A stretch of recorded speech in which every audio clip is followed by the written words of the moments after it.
Hello everyone, কেমন আছো সবাই? তোমাদের পরীক্ষার সামনে, সো অবশ্যই খুবই চিন্তিত আছো, এটা আমি জানি। বাট তোমাদের এই টেনশনটা যেন একটু দূর করা যায়, সেজন্য আজকে আমরা চলে আসলাম আমাদের পরবর্তী ক্লাসটা নিয়ে। যারা যারা এসেছো তারা শুরুতে আমাকে কমেন্টে জানিয়ে দিবা যে আমাকে পরিষ্কার দেখতে এবং শুনতে পাও কি না। তোমাদের অনেকেই আজকে জানো না যে ক্লাসটা 11:30টায়, আবার অনেকেই জানো। তোমাদেরকে কিন্তু আমরা নোটিশের মাধ্যমে জানিয়ে দিয়েছি, কমিউনিকেট করা হয়েছে। সো প্রথমে যারা আসবা তারা একটু আমাকে জানাও যে আমাকে দেখা যাচ্ছে কি না। আমরা একটা এভরিওয়ান মেনশন দিয়ে দিই, আমাদের মনে হয় ওদের অনেকের কাছে নোটিফিকেশন যায় না, গেলে ওটা চলে আসবে। এভরিওয়ান মেনশন কি হবে? এই তো আসছে, ঠিক আছে। জয়েন, ঠিক আছে। সো তোমাদের বন্ধুদেরকে মেনশন করে দিয়েছি, ওরা আসবে এক্ষুনি। এটা এটা থাকলেই হবে, সমস্যা নেই, কিছু করার দরকার নেই। ওকে। সো আস্তে আস্তে তোমরা আস্তে আস্তে আমরা শুরু করি। আমরা আজকে পড়বো হচ্ছে মেইনলি অধ্যায় 9, বুঝছো? অধ্যায় 10 পড়ার আমার মনে হয় এটা থেকে প্রশ্ন আসে না। এবং এই পার্টটা এত বেশি গুরুত্ব দিয়ে আমরা পড়বো না, আমাদের মূল টার্গেটটা থাকবে হচ্ছে জীবমণ্ডল নবম এই অধ্যায়টা পড়ার জন্য। আমাদের কারেন্ট ভিউয়ার্স দাগ দাগ উঠে আছে, আমার মনে হয় ওটা জিরো নাকি কতটা দেখা যাচ্ছে না। সো আসসালামু আলাইকুম ভাইয়া, কেমন আছেন? পরিবারের রাজকন্যা, আচ্ছা। সো ও চলে আসছে, আমি দেখতে পাচ্ছি। আমরা বাকিরা যারা আছো তারাও আস্তে আস্তে আসো, এসে একটু আমাকে জানাও। তোমাদের বন্ধুদেরকে একটু মেনশনও দিয়ে দাও, ঠিক আছে? অনেকেই ওরা জানে না যে ক্লাসটা আজকে হওয়ার কথা। আমাদের ক্লাসটা হবে হচ্ছে ঠিক 30-এ শুরু হওয়ার কথা, 11:30টায় শুরু হওয়ার কথা। তোমাদের বর্তমান ক্লাসগুলো তো মনে হয় 11টায় হয়, তাই না? আমার এই ক্লাসটা 11:30 নেওয়ার কারণটা হচ্ছে আমার নিজের একটা পরীক্ষা ছিল। তো আমি আমার পরীক্ষাটা দিয়ে তারপর এখানে এসে তোমাদের ক্লাসটা আমাদের নিতে হচ্ছে আমাকে। এবং আমি চাই না ক্লাসটা মিসও হোক, কারণ ক্লাস মিস হয়ে গেলে আমাদের পরীক্ষার সামনে আমরা তো আর মিস করতে পারি না, সেই সুযোগ আমাদের কাছে নাই। সো এই জন্য আমার মনে হয় যে এই 11:30 থেকে ক্লাসটা নিলে তোমাদের জন্য, আমার জন্য সুবিধা, আমি তোমাদের ক্লাসটা ভালো করে নিতে পারতাম। সো এই জন্য তোমাদের অনেকেই হয়তো ভাবতেছো ভাইয়া কেন দেরি হলো, সেই কারণটা তোমাদেরকে বলে দিলাম। আমার সাথে যুক্ত হয়েছে মোসাম্মদ সাথী আক্তার, চলে আসছে রাহাত বিন, ইউসুফ মণ্ডল, রঙিন নিঃশব্দতা। তোমাদের নামগুলো অনেক অদ্ভুত, তোমরা ফেসবুক আইডির নাম মানে একদম নিজেদের মতো করে রাখো, তো অদ্ভুত লাগে। তোমাদের বন্ধুদেরকে একটু মেনশন দাও তো, তোমাদের ফ্রেন্ডদেরকে একটু মেনশন দাও, ওরা আসলে আমরা শুরু করবো। আমি একটু দেখি তো কয়জন জয়েন হলো।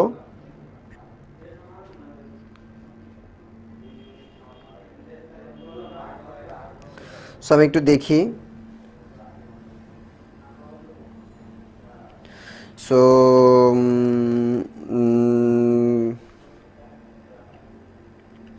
সো তোমাদের গ্রুপে আমি দেখতে পাচ্ছি অনেকে আসতেছো, সো তোমাদের বন্ধুদেরকে একটু মেনশন দিয়ে দাও। আমি এভরিওয়ান মেনশন দিয়েছি, আমি হাইলাইট করে দিতে পারি একটু।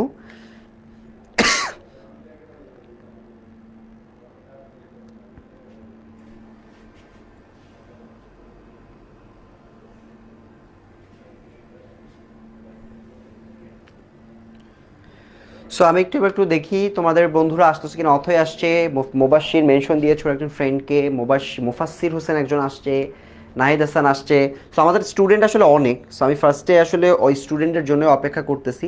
তোমাদের আজকে এই চ্যাপ্টারটা কিন্তু অনেক ইম্পর্টেন্ট। হ্যাঁ, আমাদের এখানে 2টা চ্যাপ্টার আছে, তো তো ফার্স্টের একটা চ্যাপ্টারকে তুমি এখানে একটু কম গুরুত্ব দিতে পারো। বাট এই চ্যাপ্টারটা, এই 9 চ্যাপ্টারটা হচ্ছে একদম, এটা আমি যদি তোমাকে 5 স্টার দিয়ে দিই তাও এটা কম মনে হবে, এটা 5 স্টার দিলেও কম মনে হবে। এখান থেকে কিছু নির্দিষ্ট সৃজনশীল বারবার বারবার পরীক্ষায় আসছে, নির্দিষ্ট সৃজনশীল বারবার পরীক্ষায় আসতে দেখা গেছে। সো আমাদের আমাদের অবশ্যই টার্গেট থাকবে এই অধ্যায় থেকে সৃজনশীলগুলো খুব ভালো করে কমপ্লিট করা। এর পাশাপাশি যদি কোনো এমসিকিউ দেখা লাগে, সেই এমসিকিউগুলো যেন আমরা ভালো করে সলভ করে আসতে পারি, ঠিক আছে? সো এই চ্যাপ্টারটা আজকে আমরা বেশি গুরুত্ব দিয়ে পড়বো, আর এই চ্যাপ্টারটা আমাদের বেশি গুরুত্বপূর্ণ না, আমরা জাস্ট রাফলি একটু দেখে চলে যাব। তো আমি দেখি তো আমাকে কি কয়জন দেখতেছে, কয়জন আসছো HSC 26 গ্রুপে। আমি একটু লাইভে যাই। ওকে, স্টুডেন্ট আসতেছে, আরও আসতেছে। তোমাদের স্টুডেন্টরা অনেকেই এখনও জয়েন করে নাই, তো আমি কি ক্লাস শুরু করে দিব? সাথী আক্তার কোন কোন চ্যাপ্টার থেকে প্রশ্ন বেশি আসে এটা দেখাই দেন, দেখাই দিব। আজকে যে চ্যাপ্টারটা পড়বো এই চ্যাপ্টার থেকে অনেক প্রশ্ন আসবে, এটা মোটামুটি গ্যারান্টিড। আচ্ছা, আর কই স্টুডেন্ট কই? তোমাদের তো অনেক স্টুডেন্ট, কত স্টুডেন্ট তোমাদের এই গ্রুপে? অনেক মানুষ তো, তো তোমাদের তো সবারই আসার কথা। সো যারা যারা আসতেছে তাদেরকে একটু সময় দিই, ওরা আসলে একবারে আমি শুরু করি, ওরা আসলে আমি একবারে শুরু করি, তোমরা জয়েন করতে লাগো। তার তার মধ্যে আমরা বলে দেই যে এই 2টা চ্যাপ্টারের মধ্যে দশম অধ্যায়টা, এই অধ্যায় থেকে কোনো প্রশ্ন বিগত বছর পরীক্ষায় আসে নাই। আমি 5 বছরের প্রশ্ন অ্যানালাইসিস করলাম, আমার সামনে এই যে প্রশ্নগুলো আছে, সো 5 বছরের প্রশ্ন অ্যানালাইসিস করে আমি কিন্তু কোনো প্রশ্ন ওখানে পাই নাই। মানে আমার মনে হয়েছে যে এই চ্যাপ্টারটা জাস্ট তোমাদের মানে কোনো কোনো প্র্যাকটিক্যাল প্রশ্নের জন্য তুমি এখানে পাবাও না এবং এখানে আসেও না। এই চ্যাপ্টারটা আবার অনেকে মনে করতে পারো যেখান থেকে বোর্ডে প্রশ্ন আসবে কি না, না এখান থেকে বোর্ডের প্রশ্ন আসে না, আসবেও না। এই জীবমণ্ডল এই চ্যাপ্টারটা আবার অনেক বড়। সো চ্যাপ্টার যেহেতু অনেক বড়, সো এই জন্য আমাদের এই চ্যাপ্টারটাকে একটু স্পেসিফাই করে মানে স্পেসিফিকভাবে পড়তে হবে, মানে সব পড়ার দরকার নাই, কিছু নির্দিষ্ট জায়গা থেকেই প্রশ্ন আসবে। সো ওই নির্দিষ্ট টপিকগুলোই আমরা একটু বারবার দেখার চেষ্টা করব। চলো শুরু করে দিই নাকি? লাবিব, লাবিব জিজ্ঞেস করছে, বলছে শুরু করতে। হ্যাঁ শুরু করে দিব। একজন জিজ্ঞেস করছে আপনার নাম কি ভাই? আমার নাম হচ্ছে লিমন, তোমাদের লিমন ভাইয়া, এবং আমি তোমাদের জিওগ্রাফি পড়াই তোমাদের সিমেন্স ভাইয়ার সাথে। আমি এবং তোমাদের সিমেন্স ভাইয়া তোমাদের জিওগ্রাফি পড়াচ্ছি এই বছর, ঠিক আছে? আচ্ছা চলো তাহলে শুরু করে দিই। আমার মনে হয় স্টুডেন্ট যারা আসার তারা অলরেডি আসছে, আর অনেকে আরও আস্তে আস্তে আসবে কিছু স্টুডেন্ট। সো চলো ভূগোল প্রথম পত্রের একটা গুরুত্বপূর্ণ অধ্যায় আজকে থেকে শুরু করব। এই অধ্যায়ের অধ্যায় কোন জায়গা থেকে প্রশ্ন আসবে সেটাও কিন্তু আমি তোমাদেরকে দেখা দিব। আচ্ছা, তো আমাদের এই অধ্যায়টা মূলত আমরা আগেও পড়াশোনা করছি। তোমরা যারা সায়েন্স থেকে আসছো, সায়েন্সেও তোমরা বিজিএসের মধ্যে জীববৈচিত্র্য পড়ছো, বায়োলজিতে জীববৈচিত্র্য পড়ছো, ইকোসিস্টেম, জীবমণ্ডল কিভাবে কাজ করে, কোনটার সাথে কিভাবে কোনটা প্রথম শ্রেণীর খাদক, কোনটা দ্বিতীয় শ্রেণীর খাদক, কোনটা তৃতীয় শ্রেণীর খাদক, অনেক ব্যাপার ছিল। সে এই সকল কিছুই আমরা এই অধ্যায়ে কিছুটা বিস্তারিতভাবে দেখেছি। তো যেহেতু যেহেতু এটা আমাদের যেহেতু এটা আমাদের বর্তমান সময়ে এটা আমাদের যেহেতু এসএমপির জন্য আমরা শেষ মুহূর্তে প্রস্তুতি নিচ্ছি, আমি কিন্তু সব টপিক তোমাদেরকে বিস্তারিতভাবে দেখাবো না। যেখান থেকে প্রশ্ন আসার সম্ভাবনা বেশি ওগুলাই আমি তোমাদেরকে চিহ্নিত করে দিব, বুঝিয়ে দিব, এবং বাকি অংশগুলো তোমাদেরকে নিজেদেরকে একটু পড়তে হবে, ঠিক আছে? ভাইয়া কোথায় পড়াশোনা করেন? আমি পড়াশোনা করি বিইউপিতে, বাংলাদেশ ইউনিভার্সিটি অফ প্রফেশনালসে, সামাজিক বিজ্ঞান বিভাগে, ঠিক আছে? সামাজিক বিজ্ঞান অনুষদে সমাজবিজ্ঞান বিভাগে আমি পড়াশোনা করছি। আর্টস অ্যান্ড সোশ্যাল সায়েন্সে আমি পড়াশোনা করছি, ঠিক আছে? তো তোমাদের এগুলাও আমাদের মোটামুটি পড়তে হয়। সোশিওলজি অফ এনভায়রনমেন্টে আমি এগুলো সবই মোটামুটি পড়ে আসছি। তো এগুলো একটু তোমাদেরকে আমি এখন দেখাই দিব। তো প্রথমত এখান থেকে সংজ্ঞার মধ্যে বায়োডাইভার্সিটির সংজ্ঞাটা থেকে সিকিউ ক নাম্বারে পাবা যে বায়োডাইভার্সিটি কি। বায়োডাইভার্সিটির সংজ্ঞাটা কিন্তু ক নাম্বারে আসতে দেখা যায়। আর তোমাদের যেহেতু অনেক সময় আমি দেখি যে ক নাম্বারের প্রশ্নগুলো একটু ডেসক্রিপটিভ থাকে, খ নাম্বারেরগুলো অনেক সময় ডেসক্রিপটিভ দিয়ে দেয়। সো খ নাম্বারের জন্য বায়োডাইভার্সিটি কি এটা তোমাদেরকে একটু পড়া থাকাটা জরুরি। এখানে আমরা জীববৈচিত্র্যের একটা সংজ্ঞা এখানে আমরা খুব ভালো করে দেখতে পারতেছি। সেটা হচ্ছে কোনো একটি এলাকা বায়োম অথবা গ্রহে বসবাসকারী, যে কোনো গ্রহই হইতে পারে। সো আমরা যদি পৃথিবী সম্পর্কে জানি, অন্য কোনো গ্রহে আমরা এখনও জীববৈচিত্র্য পাই নাই বা জীবের অস্তিত্ব দেখতে পাই নাই, সো ওটা আমরা দেখব না। আমরা যেটা দেখবো সেটা হচ্ছে এই বায়োমটা, এটা মূলত মানে এই যে জীববৈচিত্র্য এটা মূলত বায়োম কেন্দ্রিকও হতে পারে, কোনো একটা প্রজাতিগত দিক থেকেও হতে পারে, আবার পরিবেশিক দিক থেকেও হতে পারে। এবং এই যে প্রত্যেকটা দিক বিবেচনায় ধরো একটা প্রাণী আরেকটা প্রাণীর সাথে মিলতেছে না, সো এই যে না মেলাটা এটাকে আমরা জীববৈচিত্র্য হিসেবে চিহ্নিত করতে পারি। বৈচিত্র্য মানে তো বুঝো ভ্যারাইটি, হ্যাঁ? সো জীবের যে ভ্যারাইটিগুলো আছে এটাকে আমরা বলছি জীব বৈচিত্র্য। এগুলো অনেকগুলো কারণে হতে পারে। সো এই সংজ্ঞাটা একটু মনে রাখতে হবে। জীব বৈচিত্র্যের ক্ষেত্রে অনেকগুলো পার্থক্য আমরা দেখতে পারি আমাদের বায়োমের ভিত্তি করে। আমাদের পৃথিবীতে কিন্তু অনেকগুলো বায়োম আছে। বায়োম কি এটা আমরা পড়বো, বায়োমের ওখান থেকে কিন্তু আমাদের প্রশ্ন আসবে। সো বায়োমটা আমরা ওখান থেকে দেখব। তার আগে আমরা একটু দেখে নেই জীব বৈচিত্র্যকে কয় ভাগে আমরা ভাগ করতে পারি। সো এখানে 4টা ভাগ আছে। একটা হচ্ছে প্রজাতিগত দিক থেকে আমরা এটা ভাগ করতে পারি, কোনো একটা প্রজাতি আমরা আরেকটা প্রজাতি। তারপর হচ্ছে জিনগত বৈচিত্র্য হতে পারে। বাস্তু সংস্থান মানে হচ্ছে ওর যেখানে ও যে ইকোসিস্টেমে বসবাস করে ওই ইকোসিস্টেমে ওর ফুড কি, ওই ইকোসিস্টেমের ক্যারেক্টারিস্টিক্সগুলো কী কী, বৈশিষ্ট্যগুলো কী কী, এগুলো সবই কিন্তু ওর ওর যে বৈচিত্র্যের দিক থেকে ওকে আলাদা করে দেয়। মানে আমি এক ধরনের খাদ্য শৃঙ্খলের সাথে আসি, গরুর খাদ্য শৃঙ্খল আরেক রকম, গরুর মধ্যে আরও অন্য যে প্রাণী আছে বাদুরের খাদ্য শৃঙ্খলটা আরেক রকম। আমরা সবাই তো একই শৃঙ্খলে খাই না। গরু যেমন ঘাস খায়, আমরা তো ঘাস খাই না, কিন্তু ঘাসের মতোই মাটিতে জন্মায় এরকম অনেক অনেক কিছু আমরা খাই, শাকসবজি খাই, কিন্তু ঘাসটা আবার আমরা খাই না। সো ইকোসিস্টেমটা কিন্তু ওইভাবে বিল্ড করা। ঠিক আছে। সো এই জিনিসগুলোর উপর ভিত্তি করে আমাদের হতে পারে। এবং কার্যকরী জীববৈচিত্র্য ফাংশনাল ডাইভার্সিটি হচ্ছে তোমার বসবাসরত অবস্থায় আমরা যে কাজগুলো করি, পরিবেশের যে জিনিসগুলোকে আমরা গ্রহণ করি, ত্যাগ করি, এগুলো কিন্তু আমাদের বৈচিত্র্যের মধ্যে আছে। যেমন আমরা গাছপালা যেমন কার্বন ডাইঅক্সাইড ছাড়ে, আমরা কার্বন ডাইঅক্সাইড নেয়, আমরা কার্বন ডাইঅক্সাইড ছাড়ি। অক্সিজেন গাছপালা ছাড়ে, আমরা অক্সিজেন নেই, গ্রহণ করি। সো এই নিঃশ্বাস প্রশ্বাসের ক্ষেত্রেও কিন্তু আমরা বৈচিত্র্যটা দেখতে পাই। তো আমরা এখানে অনেকগুলো বৈচিত্র্য আছে, এগুলো তোমাদের বিস্তারিতভাবে নিজেদের একটু দেখতে হবে, কারণ এখানে এগুলো থেকে প্রশ্ন আসে না। হ্যাঁ, এগুলো থেকে সিকিউ আসে না, আমি এখনো পর্যন্ত এখানে এগুলা থেকে প্রশ্ন আসতে দেখি নাই। ঠিক আছে, তো আমরা এখান থেকে একটু সামনের দিকে আগাবো। সো প্রজাতিগত আমি তোমাদেরকে অলরেডি বলছি যে জীববৈচিত্র্যর দিক থেকে অনেক সময় এক একটা প্রাণী এক এক রকম প্রজাতি থেকে বিলং করে। আমরা সেই ছোটোবেলায় পড়ছিলাম না তোমার জীব কতগুলো প্রজাতি আছে, আমাদের কিন্তু অনেক অনেক প্রজাতি। এখানে একদম প্রথমে এখানে একটা প্রজাতি আছে, দেখো প্রজাতির সংখ্যা 1.5 মিলিয়ন। সো অনেক অনেক প্রজাতির মানুষজন আছে। মাছের মধ্যে মাছের আবার আলাদা আলাদা প্রজাতি আছে। ঠিক আছে, তারপর পাখির প্রজাতি আছে, অনেক ধরনের প্রজাতি আমরা এখানে দেখতে পাই। সো এটা একটা জিনগত বৈচিত্র্যটা আমরা দেখেছি যে কোনো নির্দিষ্ট বাস্তু সংস্থান বসবাসরত একটি প্রজাতির বিভিন্ন জীবসমূহ একে অপরের কত কাছাকাছি অবস্থান করছে, জিনগত পার্থক্য কিন্তু আমাদের অনেকের মধ্যেই আছে। যেমন কারো মানে আমাদের মানুষের মধ্যেই আমরা অনেক ধরনের জিনগত পার্থক্য দেখতে পাই। আবার জিনগত দিক থেকে আমরা অনেক প্রাণী আছে যার সাথে মানুষের আমরা কাছাকাছি মিল দেখতে পাই। সো এই মিলগুলো জিনিসগুলোকে আমরা এখানে আলোচনা করতে পারি, এটা আরেকটা বৈচিত্র্য। বাস্তু সংস্থান বৈচিত্র্যটা আমি তোমাদেরকে বলছি যে কে কোন স্ট্রাকচারে থাকে। দেখো মাছ যেমন তুমি ঘন বনে মাছ থাকতে পারে না, মাছ তো আর বন জঙ্গলে থাকে না। মাছ থাকে হচ্ছে সমুদ্রের যে বাস্তুতন্ত্র আছে এটাতে মাছ থাকে। আচ্ছা আমি একটু চেক করি আমার স্টুডেন্টরা কি, আরও কিছু স্টুডেন্ট আসলো কি না, আরও কিছু স্টুডেন্ট আসার কথা তোমাদের স্টুডেন্টরা, আমি তাদেরকে একটু দেখি তারা আসছে কি না। এইচএসসি 26-এর গ্রুপটাতে আমি একটু যাই। ইয়াস, অনেকেই আসছে আর অনেকে আসবে আমার মনে হয়, 11:30 ক্লাস তো, আর এই সাবজেক্টটা অনেকেই নাই, সেই জন্য অনেকে আসে না। তো আমরা একটু দেখি এই অঞ্চলের বাস্তু সংস্থানগুলো। বাট আমি কিন্তু তোমাদেরকে এনশিওর করতে পারি যে আজকের এই ক্লাসটা যদি করো তোমার অ্যাটলিস্ট 10 মার্কের একটা সৃজনশীল তুমি ক্লিয়ারলি কমন ফেলতে পারবা। কারণ আমি প্রশ্ন প্যাটার্নটা দেখছি যে এত রিপিটেডলি একই প্রশ্ন আসে। সো ওই প্রশ্ন তোমাদেরকে একটু চিহ্নিত করে দিব আমি। এগুলো থেকে প্রশ্ন খুব কম আসে, বাট তারপর আমরা জাস্ট জেনে রাখতেছি। তোমার বাস্তু সংস্থানের ক্ষেত্রে অনেক ধরনের জায়গায় আমরা দেখি যে সমুদ্রের তলে কিছু প্রাণী বসবাস করতে পারে, ওই প্রাণী আবার মরুভূমিতে বসবাস করতে পারে না। আবার তোমার মনে করো সবুজ অ্যামাজনের বন জঙ্গলে যে থাকতে পারে সে আবার মরুভূমিতে সার্ভাইভ করতে পারে না। সো ওর ইকোসিস্টেম বা ওর বাস্তু সংস্থানটা ওর মতো করে তৈরি হয় এবং ও ওই জায়গায় খাপ খাইয়ে থাকতে পারে।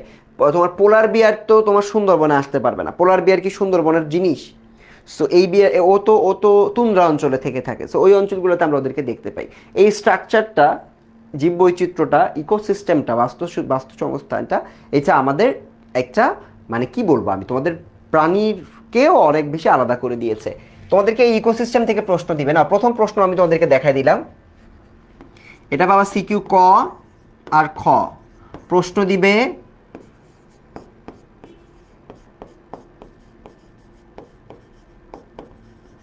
ইকোসিস্টেম কাকে বলে।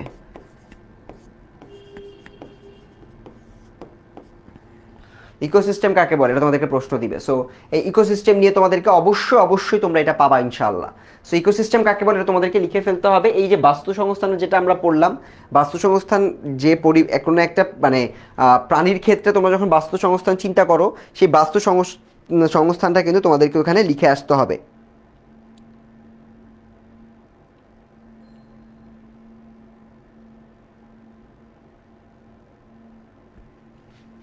তো বাস্তু সংস্থান বা ইকোসিস্টেমটা তোমরা তোমাদের মতো লিখবা যে কোনো একটা পরিবেশে জীব এবং জড়বস্তু এরা একে অন্যের সাথে আদান প্রদান বা বিভিন্ন ধরনের ক্রিয়া আদান প্রদান করার মাধ্যমে বা একে অন্যকে সাপোর্ট করে না। যেমন আমার জন্য আমার পানি প্রয়োজন, বাঁচার জন্য আমার গাছ প্রয়োজন। সো এই জিনিসগুলো একটা একটার সাথে যে ইন্টারাকশন করে এবং আমরা এটা মিলে যে আমরা হচ্ছে একটা বেঁচে থাকার মতো একটা পরিবেশ সৃষ্টি করি, এই পুরো পরিবেশটাকে বলা হয় বা এই চলমান প্রক্রিয়াটাকে বলা হয় একটা ইকোসিস্টেম। জীব এবং জড় উভয় যে একে অন্যের সাথে আদান প্রদান বা ইন্টারাকশনের মাধ্যমে বা তোমার এখানে বলতে পারো একে অন্যকে সহযোগিতার মাধ্যমে বা ভোগ করার মাধ্যমে কিছু কিছু ক্ষেত্রে যে সিস্টেমটা তৈরি করছে, যে গতিময় অবস্থাটা তৈরি করছে, এটাকে আমরা ইকোসিস্টেম বলি। এটা তোমাদের ক নাম্বার প্রশ্ন তোমরা পাবা। ঠিক আছে, আচ্ছা আমরা একটু আগাই। কার্যকরী জীববৈচিত্র্য এটা হচ্ছে এই যে তোমার বিভিন্ন ক্ষেত্রে বাস্তবায়ন, মানে কে কিভাবে হচ্ছে বসবাস করছে, ফাংশন করছে, এটার উপর ভিত্তি করে হতে পারে। জীববৈচিত্র্যের মধ্যে পার্থক্য কেন হয় এগুলা থেকে প্রশ্ন দেয় না, বাট আমরা তারপরেও খুব কুইকলি এটা একটু দেখে যাব। তাপমাত্রা হতে পারে, মৃত্তিকার বৈশিষ্ট্য হতে পারে। মৃত্তিকার বৈশিষ্ট্য মানে মাটি যেমন হয়, মাটি থাকলে কিছু নির্দিষ্ট মাটিতে হয়তো তোমার কিছু জীব থাকতে কমফোর্টেবল থাকে। সমুদ্র স্রোত হতে পারে, ভূভাগের উচ্চতা হতে পারে, ভৌগোলিক অবস্থান হতে পারে। অনেক ভৌগোলিক অবস্থানের কারণে কিন্তু অনেক সময় ওর পরিবেশটা গরম হবে নাকি ঠান্ডা হবে, এটা কিন্তু ওর উপর নির্ভর করে। যেমন আমরা যদি একটা পৃথিবী আঁকাই, এটা পৃথিবী হয় নাই যদিও, কারণ পৃথিবীটা হচ্ছে এত এত চ্যাপ্টা না। তো আমি যদি একটা পৃথিবী আঁকাই এখানে, এটা হচ্ছে নিরক্ষরেখা। আমরা জানি কি সূর্য মামা হচ্ছে ও এখানে খারাপভাবে কিরণ দেয়। খারাপভাবে কিরণ দেওয়ার কারণে এই যে অঞ্চলটা, এই অঞ্চলটাতে আমরা দেখতে পাই কি উষ্ণ অঞ্চল। এই অঞ্চলটাতে তাপমাত্রা সারা জীবন বেশি থাকে, সেটা হচ্ছে উষ্ণ। অপরদিকে যেহেতু এই অঞ্চলটাতে সূর্য খারাপভাবে কিরণ দিতে পারে না, সেই জন্য এটা থাকে ঠান্ডা। তো এই যে আমরা এখানে এই জন্য এটা এভাবে একটু চিন্তা, ঠান্ডা বানানটা ভুল লিখছি, ঠান্ডা। সো এই যে জিনিসটা, এই জিনিসগুলা মূলত আমাদের এই যে এবার এটাও এই জায়গাটাও কিন্তু আমাদের মেইনলি ঠান্ডা থাকে।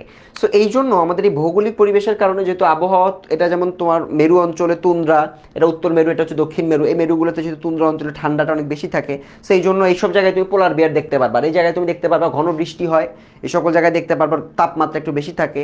সো এই জন্য মোটামুটি আমাদের এই জীববৈচিত্র্যটা ভৌগোলিক পরিবেশের কারণে অনেক সময় হয়ে থাকে। এটাই মেইনলি সবচেয়ে বেশি কারণ। এই তাপমাত্রা এগুলো সবাই ভৌগোলিক অবস্থানের উপর নির্ভর করে থাকে। সো বাকিগুলো তোমরা এখান থেকে মোটামুটি নিজেরা লিখে নিয়ে আসতে পারবা। এবার আমরা আগাই, একটা একটা করে একটু দেখি। তাপমাত্রার কথা এই যে একটু আগে আমি এটা বলছি, এই যে এখান থেকে হচ্ছে সূর্য হচ্ছে এখানে খারাপভাবে কিরণ দিতে থাকে, খারাপভাবে কিরণ দেয়, এখানে তাপ বেশি। তাপ বেশি হওয়ার কারণে বায়ুগুলো উপরে উঠে যায়, পানিগুলো জলীয় বাষ্প হয়ে উপরে বেশি উঠে, বৃষ্টির পরিমাণও বেশি হয়। সো এগুলো হচ্ছে তাপমাত্রার দিক থেকে। তাপমাত্রা বেশি মানে চাপ কম থাকে। এগুলো তো পড়ছো তোমরা জিওগ্রাফিতে, আমি আশা করছি এগুলো পড়ে আসছো, যে তোমার পরীক্ষা কিছুদিন পর এগুলো জানা থাকার কথা। কোনো একটা এলাকায় যেখানে তাপ বেশি ওখানে বায়ু চাপ কম, কারণ তাপের কারণে বায়ুগুলো উপরে উঠে যায়। উপরে উঠে যাওয়া মানে ওখানে চাপ কমে গেছে, আশেপাশে থেকে বায়ু ওখানে ছুটকে আসে, মানে ছুটে আসার চেষ্টা করে। সো এটা কিন্তু আমাদের জানা থাকার কথা। সো এই তাপমাত্রাটা, এই মূলত তাপমাত্রার কারণে এই অঞ্চলগুলোতে যারা তাপ সহ্য করতে পারে ওরা এখানে থাকে, যারা তাপ সহ্য করতে পারে না তারা এখানে থাকে না। মৃত্তিকার বৈশিষ্ট্য, মাটির উপর ভিত্তি করে কোন মাটিতে কোন ধরনের ফসল ফলতেছে তার উপর ভিত্তি করে কিন্তু আমাদের এটা হতে পারে। আচ্ছা, এরপর হচ্ছে সমুদ্র স্রোত। সমুদ্র স্রোতের ফলেও আমাদের ওই যে তোমার ওই ওই ইকোসিস্টেমে, পানির যে ইকোসিস্টেম, ওই ইকোসিস্টেমের প্রাণীদের বসবাস কেমন হবে সেটা কিন্তু আমাদের সমুদ্র স্রোতের উপর নির্ভর করতে পারে। ভূভাগের উচ্চতার ক্ষেত্রে হতে পারে, উঁচু স্থানে যেমন টেম্পারেচার একরকম হয়। আমরা কিন্তু জানি ভূপৃষ্ঠ থেকে তুমি যত উপরে যাবা তত টেম্পারেচার ঠান্ডা হইতে থাকে, এটা তো জানো। আর নিচে হচ্ছে উষ্ণ থাকে। সো এই ঠান্ডা অঞ্চলের দিকে মনে করো এটা একটা পাহাড়, এখানে কিন্তু তোমার ঠান্ডা থাকবে তুলনামূলক, কারণ এখানে কিন্তু তাপমাত্রাটা তুলনামূলক কমতে থাকে। বোঝা গেছে? সো এই ভূভাগের উচ্চতা হতে পারে, ভৌগোলিক অবস্থান তো অলরেডি বলে ফেলছি। যেমন এটা হচ্ছে আমাদের একটা অঞ্চল। সো এখানে যদি আমি এটাকে দাগ কেটে দিই, এটা হচ্ছে উপরে মেরু, নিচে হচ্ছে দক্ষিণ মেরু। ও উত্তর এবং দক্ষিণ মেরুর ওই জায়গাগুলো ঠান্ডা, মাঝখানেগুলো একটু তুলনামূলক গরম থাকে। আমরা বাংলাদেশ কোথায় বলো তো? বাংলাদেশ কিন্তু উত্তর গোলার্ধে আছি। ঠিক আছে, দ্রাঘিমা হচ্ছে 90 ডিগ্রি আমরা ধরি, আমাদের ম্যাথ ট্যাথ করার সময় 90 ডিগ্রি দিয়ে কিন্তু আমরা করার চেষ্টা করি। আচ্ছা, বাস্তুতন্ত্রের ভারসাম্য রক্ষায় জীব বৈচিত্র্য, এগুলো বেশি গুরুত্বপূর্ণ না। এই চ্যাপ্টারটা আমাদের, এই পার্টটা তোমার নিজের একটু বাসায় পড়তে হবে, কারণ এটা নিজেরা পড়ারই জিনিস, এটা তোমাকে বুঝাই দেওয়ার আলাদা করে কিছু নাই। যে বাস্তুতন্ত্রের ভারসাম্য রক্ষায় মানে গুরুত্বটা আসলে কি, এটা কেন আমাদেরকে রক্ষা করতে হবে। সো গুরুত্বটা কিন্তু তোমাদেরকে নিজেরা তোমরা এখান থেকে লিখবা, যে এটা থাকলে আমাদের পরিবেশ ভালো হয়, কৃষিক্ষেত্রে কী কী সুযোগ সুবিধা আছে, একটা খাদক আর একটা খাদককে খাওয়ার মাধ্যমে ইকোসিস্টেমটাকে সজীব রাখে। সো এই জিনিসগুলো তোমাদের আলাদা আলাদা করে তোমাদের ওখান থেকে তোমরা নিজেরা লিখে আসতে পারবে। ঠিক আছে, স্টুডেন্ট বাড়তেছে, কমতেছে না। যারা আছো তারা একটু আমার সাথে কমেন্টেও একটু এঙ্গেজ করো, যাতে করে আমি বুঝতে পারি যে তোমরা পুরাটা বুঝতে পারতেছো কিনা। তো এটা আমরা নিজেরা লিখতে পারবো আশা করতেছি। তো এই প্রথম পার্টটাতে আমাদের আহামরি আর কোনো কিছু বোঝার নাই। আমরা দ্বিতীয় অংশটা একটু পড়ার চেষ্টা করব। বাংলাদেশের বনাঞ্চল, বাংলাদেশের বনাঞ্চলটা আমরা একটু দেখি। এবার আমরা একটু কঠিন টপিকে ঢুকে গেছি। এবার আমরা একটু ইম্পর্টেন্ট টপিক, কঠিন না, একটি ইম্পর্টেন্ট টপিকে ঢুকে গেছি।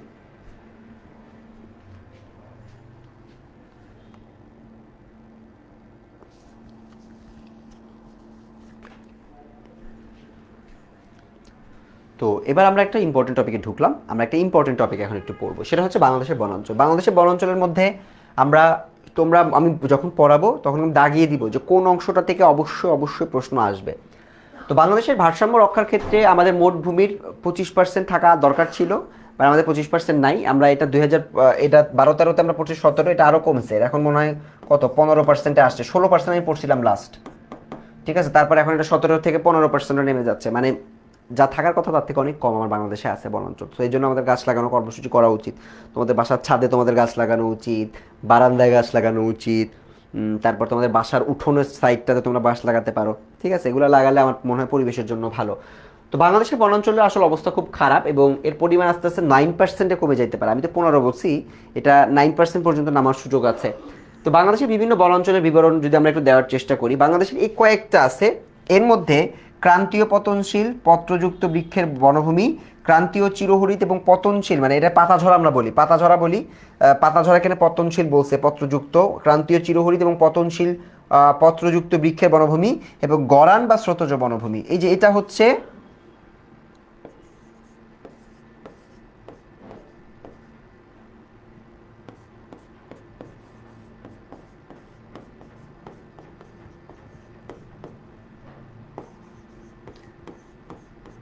সো এইটা আমি হচ্ছে, আমার মনে হয় এই পার্টটা তোমাদের সবাইকে 100%, তোমরা আমার কথাটা যদি আজকে শুনো, এইচএসসি পরীক্ষা যেহেতু যখন হবে, পরীক্ষার পরের দিন তোমরা আমাকে ইনবক্সে, আমার মেসেঞ্জারে তোমরা লিখবা 100%, আমি শিওর যে ভাইয়া আপনি যে বলছিলেন এটা 200% ইম্পর্টেন্ট, এটা থেকে প্রশ্ন আসছে। কারণ আমি দেখছি কি, যতবার বোর্ডে প্রশ্ন আসছে এই স্রোতজ বনভূমি বা সুন্দরবন, এটা আসছেই আসছে, হয় গতে আসছে নাহলে ঘতে আসছে, একাধিকবার আসছে। Rajshahi board, Jessore board, Chittagong board, এই বোর্ডে 19 সালে আসছে, তার পরবর্তী সময় আসছে, মাল্টিপল টাইমস এই ইম্পর্টেন্ট, মানে এই ইম্পর্টেন্ট টপিকটা পরীক্ষায় আসতে দেখা গেছে যে স্রোতজ বনভূমি কাকে বলে। উদ্দীপকে স্রোতজ বনভূমিটা দেখো মার্ক করছে, স্রোতজ বনভূমি কোথায় বলো তো? এই যে এই অংশটা হচ্ছে স্রোতজ বনভূমি। আমি হচ্ছে খুলনা এলাকার মানুষ, আমরা হচ্ছে খুলনা এলাকার মানুষ, আমার বাসা হচ্ছে খুলনাতে। সো বাগেরহাট ওই অঞ্চলের এলাকার দিক থেকে আমি আমি নিজে সুন্দরবন কখনো যাইনি, যদি আমার যাওয়ার ইচ্ছা আছে। মানে ওই যে হয় না, মক্কার মানুষ হজ পায় না, শুনছো না?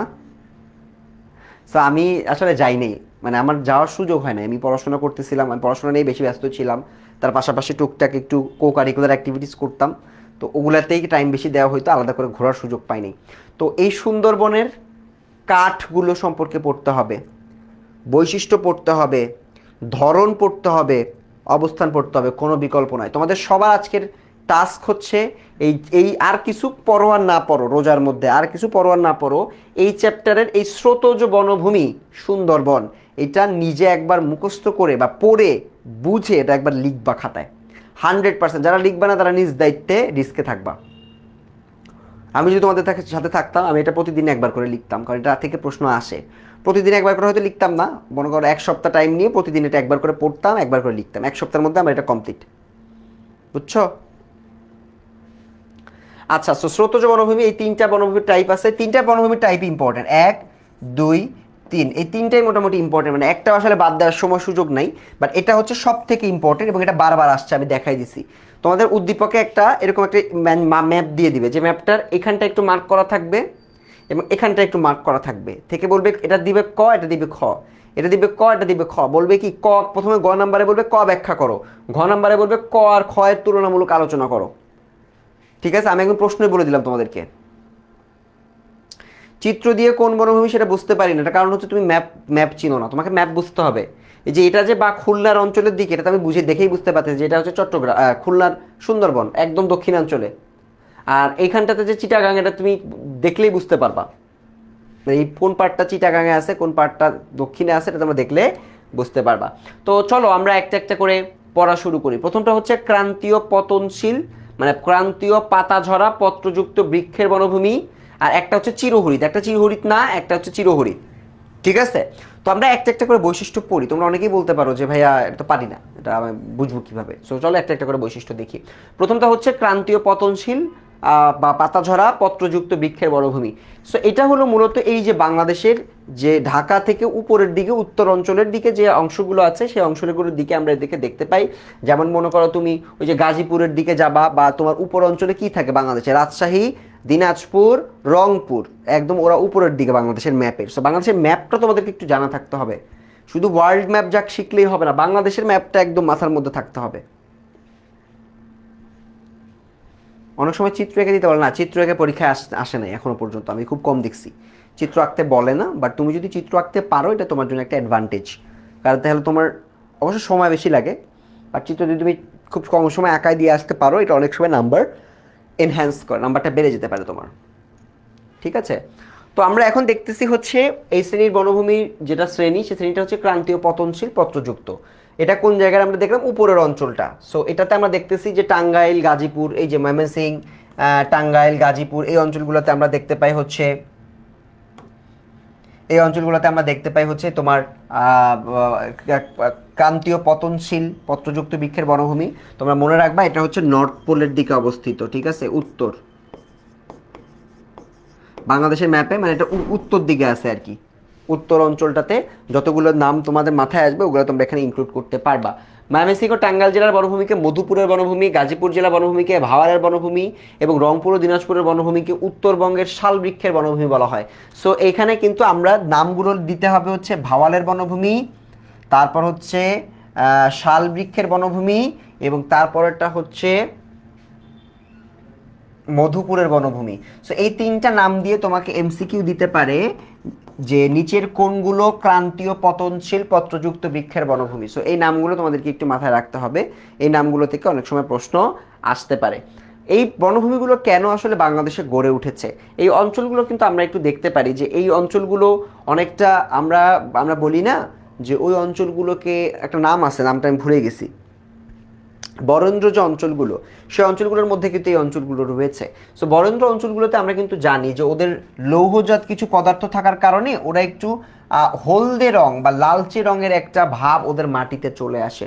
সো এই কারণে এটাতে কিছু বালি থাকে, কিছু কাদা থাকে, কিছু লৌহজাত পদার্থ থাকে, এবং এই বৃক্ষগুলো, এই মৃত্তিকাগুলোতে গজারি জাতীয়, এটা এমসিকিউতে আসে, স্কুলের কলেজের পরীক্ষাগুলোতে দেখবে এমসিকিউগুলো আসে যে গজারি জাতীয় শাল বৃক্ষের ক্ষেত্রে আসলে মানে এগুলো কোন অঞ্চলে বেশি হতে দেখা যায়, সেটা হচ্ছে ক্রান্তীয় পতনশীল পত্রযুক্ত বৃক্ষের বনভূমিতে এগুলো দেখতে পাওয়া যায়।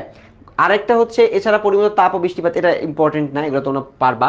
সো আমরা এই তিনটা যে ক্রান্তীয় পতনশীলের মধ্যে যে তিনটা পড়ছে, একটা হচ্ছে মধুপুর ও ভাওয়াল, একটা হচ্ছে রংপুর ও দিনাজপুর অঞ্চলের বনভূমি, আর একটা এই দুইটা একটু আমরা দেখার চেষ্টা করব। সো মধুপুর ও ভাওয়ালের বনভূমি যেটা আমরা একটু আগে দেখে আসছি, ময়মনসিংহ, টাঙ্গাইল, গাজীপুর জেলাতে এটা আছে। এটা থেকে তোমাদের এই অঞ্চলগুলোতে আমাদের অনেক ক্ষেত্রে আমরা দেখতে পাই যে ওই ওই বরেন্দ্র অঞ্চলের মতো মাটি ওদের অঞ্চলগুলোতে, সে কারণে এখানে এই বৃক্ষগুলো হতে দেখা যায়। এখানে তাপ যেমন বেশি, বৃষ্টিপাতের অভাব হেতু শীতকালে এই জাতীয় বৃক্ষের পাতা ঝরে যায়। আমরা কিন্তু দেখি যে বাংলাদেশ কোথায় আছে বলো তো, এইখানে আছে বাংলাদেশ। তো এখানটাতে আসলে মূলত তাপটা থাকে, গ্রীষ্মকালে তাপ পড়ে, কারণ কি এখানে হচ্ছে কর্কট ক্রান্তি রেখা আছে। কর্কট ক্রান্তি রেখার কথা মনে আছে তোমাদের?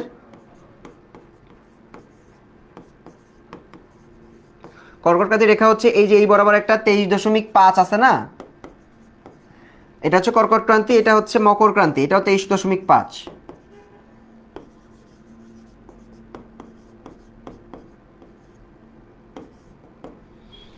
সো কর্কট ক্রান্তি এবং মকর ক্রান্তি এটা দিয়ে মূলত আমাদের জায়গাটা আমরা চিহ্নিত করে দিয়ে আসতে পারবো যে মধুপুর ভাওয়ালের ক্ষেত্রে আসলে কেন আমাদের ওখানকার জায়গাটায় আসলে তাপমাত্রাটা এরকম থাকে। ওভারঅল বাংলাদেশের তাপমাত্রাটাই কিন্তু এরকম যে গ্রীষ্মকালে গরম পড়বে, বৃষ্টি হবে, এবং শীতকালে পাতাগুলো ঝরে যাবে। সো এটা তোমাদের জানা থাকলে তোমরা এই ক্যারেক্টারিস্টিক্সগুলো ব্যাখ্যা করতে পারবে।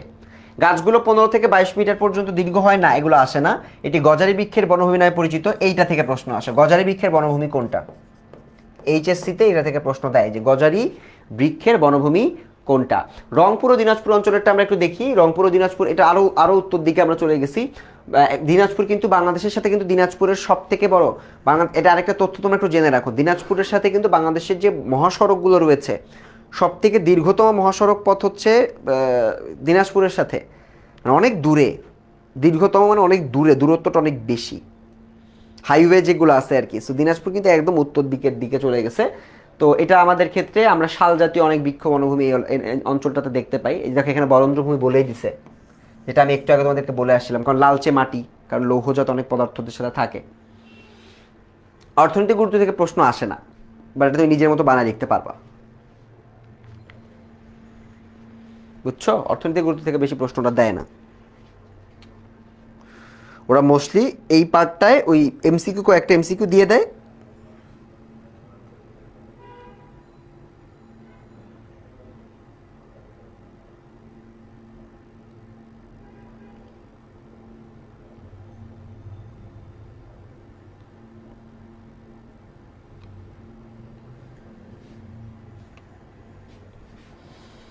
ওকে, স্টুডেন্টরা আমি মাঝে মাঝে চেক করতেছি যে স্টুডেন্টের সংখ্যাটা কি বাড়লো নাকি কমলো। হ্যাঁ, স্টুডেন্টের সংখ্যা বাড়ছে, এটা আরও আরও বাড়বে ইনশাল্লাহ। আচ্ছা ঠিক আছে, চলো তাহলে আমরা একটু যাই, পরবর্তী দিকে আগাই। প্রীতি ইসলাম আহমেদ, আসসালামু আলাইকুম। ওয়ালাইকুম আসসালাম। দেরি হয়ে গেছে প্রীতি, আরও আগে আসার দরকার ছিল।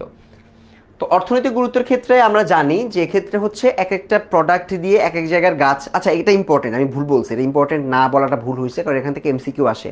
আমি এমসিকিউগুলো মার্ক করে দিব, কারণ কোন জিনিস দিয়ে কি তৈরি করা হয় এটা তো একটা প্রশ্ন আসে। যেমন এটা তৈরি করতে নিচের কোনটি প্রয়োজন, এরকম প্রশ্ন দেয়। তো আমরা একটু দেখি, শাল বা গজারি ব্যাপকভাবে ঘরের খুঁটি ও জ্বালানি হিসেবে ব্যবহার করা হয়, একটা পেলাম।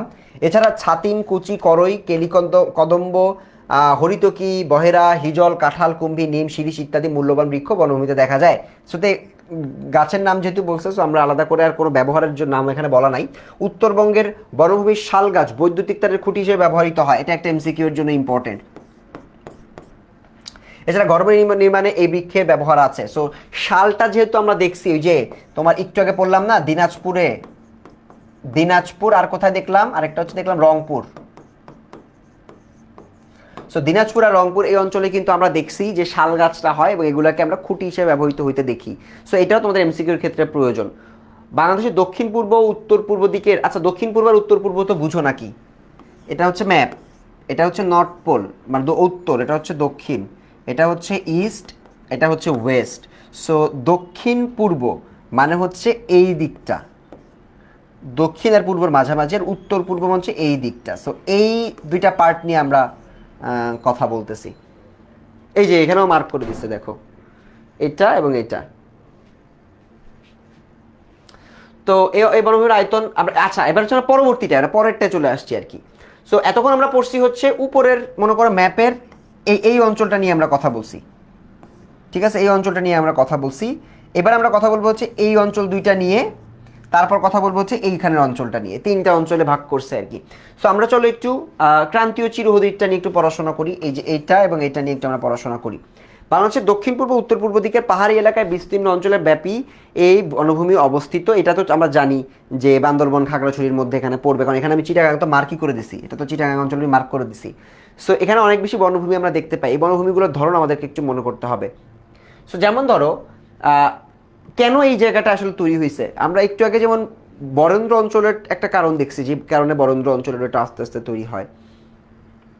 সো বেলে পাথর ও কর্দম শিলা হতে গঠিত বাংলাদেশের পাহাড়ি মৃত্তিকায় পরিমিত উত্তাপ 34°C, অনেক বৃষ্টিপাত হতে পারে 300 সেন্টিমিটার পর্যন্ত। এটা কিন্তু স্বাভাবিক, পাহাড়ি অঞ্চলে কিন্তু বৃষ্টিপাতও বেশি হয়, গাছপালা বেশি থাকার কারণে। স্বল্প জনবসতি থাকে, মানুষজন অনেক কম। এখানে হচ্ছে যে খাসিয়ারা থাকে, সাধারণ মানুষজন পাহাড়ি অঞ্চলে বেশি বসবাস করে না, যারা ওখানে থাকতে অভ্যস্ত ওরাই ওখানকার বসবাসকৃত মানুষজন। তারপর অনুন্নত যোগাযোগ ব্যবস্থা ইত্যাদি বর্তমান থাকায় এই বনভূমি গড়ে উঠেছে। সো বনভূমির মেইন কাহিনীটা হচ্ছে এখানে বৃষ্টিটা অনেক বেশি হয়, এবং বৃষ্টির সাথে চিরহরিৎ এই সবুজ বনাঞ্চলের একটা মিল আছে। অত্যাধিক বৃষ্টিপাত হলে এটাকে তুমি চিরহরিৎ বনাঞ্চলের ক্যাটাগরিরাইজ করতে পারবা। এটার উত্তাপটা 34°C, অনেক উত্তপ, গরমকালে আবার উত্তপ্তও হয়, ঠিক আছে। সো এটা কিন্তু হতে পারে। বনজ সম্পদগুলো কি কি আছে আমাদের, এই যে আমরা পড়তেছি দ্বিতীয়টা ক্রান্তীয় চিরহরিৎ পড়তেছি আমরা। সো চিরহরিৎ বৃক্ষের মধ্যে আছে চাপালিশ, তেলচুর, ময়না প্রভৃতি। এটা এমসিকিউতে আসবে। কিভাবে আসবে বলি আমি। নিচের কোনটি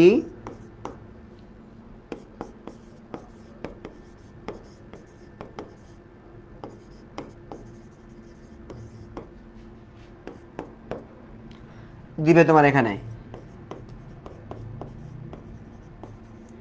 চা পালিশ,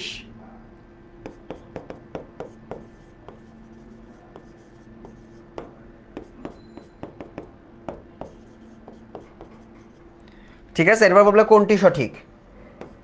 1 ও 2, 2 ও 3,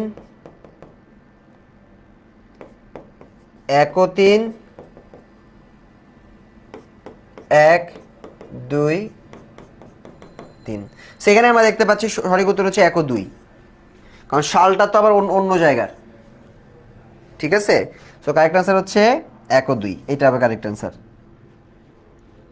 বুঝছো, এভাবে তোমাদের পরীক্ষাগুলোর প্রশ্ন আসতে দেখা যাবে।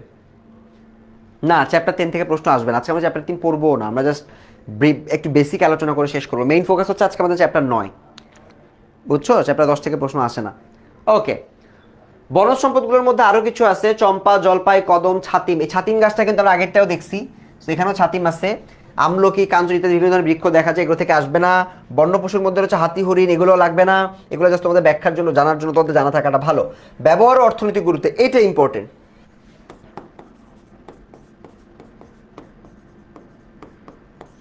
দেখো, ব্যবহার অর্থনৈতিক গুরুত্ব কি।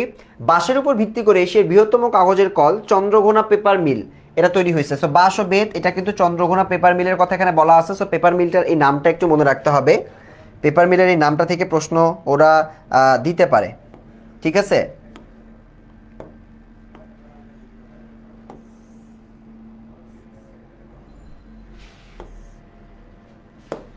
সো এইটা থেকে তোমার কিন্তু প্রশ্নটা আসতে পারে। এবং সিলেটের কাগজের কারখানাটি বনাঞ্চলের বাঁশ ও বেতের উপর নির্ভরশীল। সেখানে সিলেটের কাগজের কারখানা এখানে বলে দিছে যেটা বাঁশ এবং বেতের উপর নির্ভর করতেছে। সো এগুলা তোমাদের কিছু কিছু জিনিস আছে যেটা এমসিকিউ এর জন্য তোমরা চাইলেও বাদ দিতে পারবা না, এগুলো তোমাদের কিছু জিনিস একটু দেখতে হবে। আচ্ছা, ঘরবাড়ি আসবাবপত্র এটা আমরা জানি। গর্জন এবং সেগুন, এই যে আরেকটা, এই গর্জন গাছটা খুব ইম্পর্টেন্ট।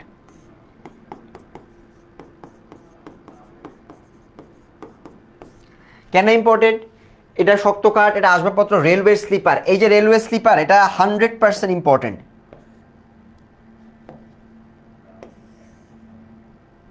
দাগায় না, খাতায় লিখো সবাই। এটা থেকে এমসিকিউ আসছে, আমি আগেও একবার দেখছি, এটা থেকে এমসিকিউ আসছে। কি প্রশ্ন দেয় জানো? রেলওয়ে স্লিপার তৈরি করতে কোন কাঠ ব্যবহার করা হয়? তখন তোমাকে এই গর্জনটা এটা দাগায় দিতে হবে। দাগাইছো সবাই? না দাগাইলে খাতায় একবার লিখো তো।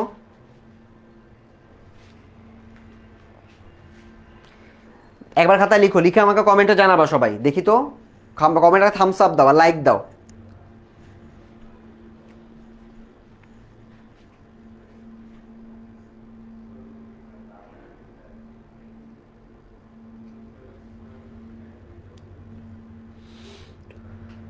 নাহিদ বলতেছে 10 অধ্যায় থেকে কোনো কোশ্চেন হবে না। হ্যাঁ, এই জন্য 10 অধ্যায় আমি পড়াবো না আজকে। আমরা কিন্তু আজকে জাস্ট বেসিক দেখবো। 10 অধ্যায় অনেক কিছু এখানে আছে, ওগুলো আমাদের দেখার প্রয়োজন নাই। আমরা জাস্ট 10 অধ্যায়ের মানে কি চ্যাপ্টারটা কি নিয়ে এটা আমরা দেখবো জাস্ট, মানে যাতে বইটা আমাদের দেখা থাকে, মাথায় থাকে। সো লিখেছো সবাই? কমেন্ট করো, কমেন্টে আমাকে জানাও ভাই লিখছি।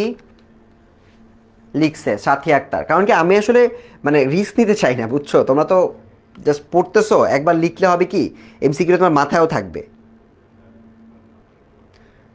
দেখি তো কমেন্টগুলো একটু। ইয়েস ভাইয়া, লিখছি। লিখেছো, ওকে, ঠিক আছে, ভেরি গুড। তো এবার একটু আমরা যাই, অন্যান্য বৃক্ষ কি কি আছে এগুলো লাগে না, এগুলো থেকে প্রশ্ন অত বেশি যে আসবে এরকম না। এই যে জারুল স্লিপার এবং জাহাজ নির্মাণে ব্যবহৃত হয়, এখানে একটা জিনিস আছে, সেটা হচ্ছে চাপালিশ বৃক্ষটা। চাপালিশ বৃক্ষটা দেখো এখানে আবার তোমার জারুল স্লিপার এবং জাহাজ নির্মাণের ক্ষেত্রে ব্যবহৃত হয়। সো এটা আরেকটা তথ্য, এটা আমাদের প্রশ্নের জন্য, যেহেতু আমরা স্লিপার অলরেডি, ওটা স্লিপারটা যেহেতু চলে আসছে, সো আমরা একটা জিনিস করতে পারি।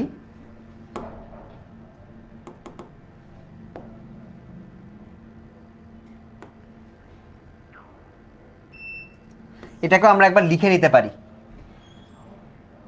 ঠিক আছে, এটাকেও আমরা একবার লিখে নিতে পারি।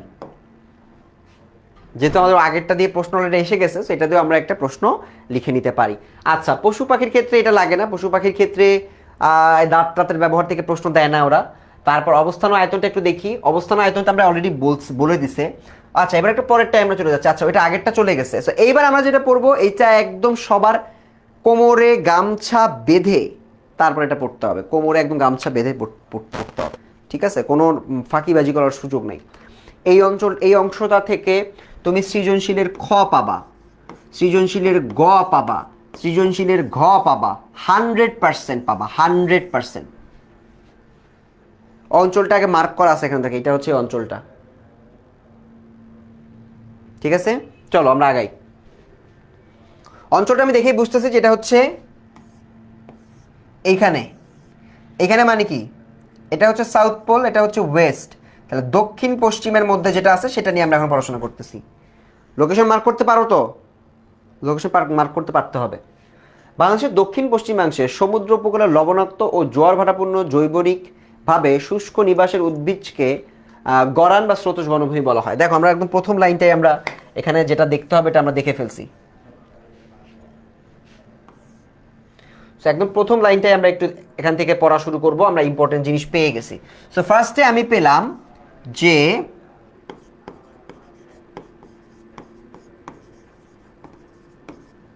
প্রথমে আমরা পেলাম যে স্রোতজ বনভূমি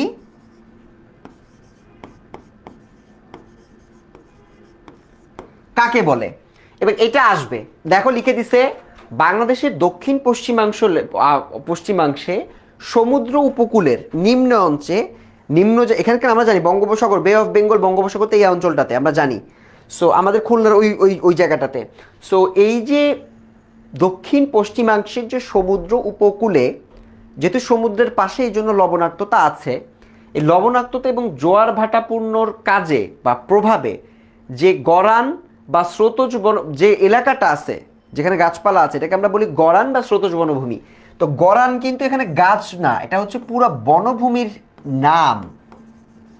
সো এই জন্য এই স্রোতজ বনভূমির অল্টারনেটিভ নাম কি, এটাকেও এমসিকিউ এর স্বার্থে আমাদেরকে মুখস্থ রাখতে হবে। তো এটা হচ্ছে গরান বা স্রোতজ বনভূমি আমরা পেলাম, যেটাকে আমরা বলি সুন্দরবন।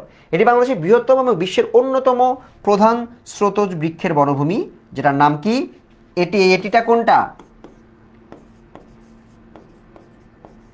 লিমন ভাইয়ের খুলনার সুন্দরবন, বুঝলাম? এটা হচ্ছে সুন্দরবন। ওকে, তো চলো আমরা একটু স্রোতজ বনভূমি নিয়ে কি কি পড়া যেতে পারে সেটা একটু আমরা একটা একটা করে দেখি। এই বনভূমির মোট আয়তন কত? ৬,৭৮৬ বর্গ কিলোমিটার। একটা একটা করে দিতেছি।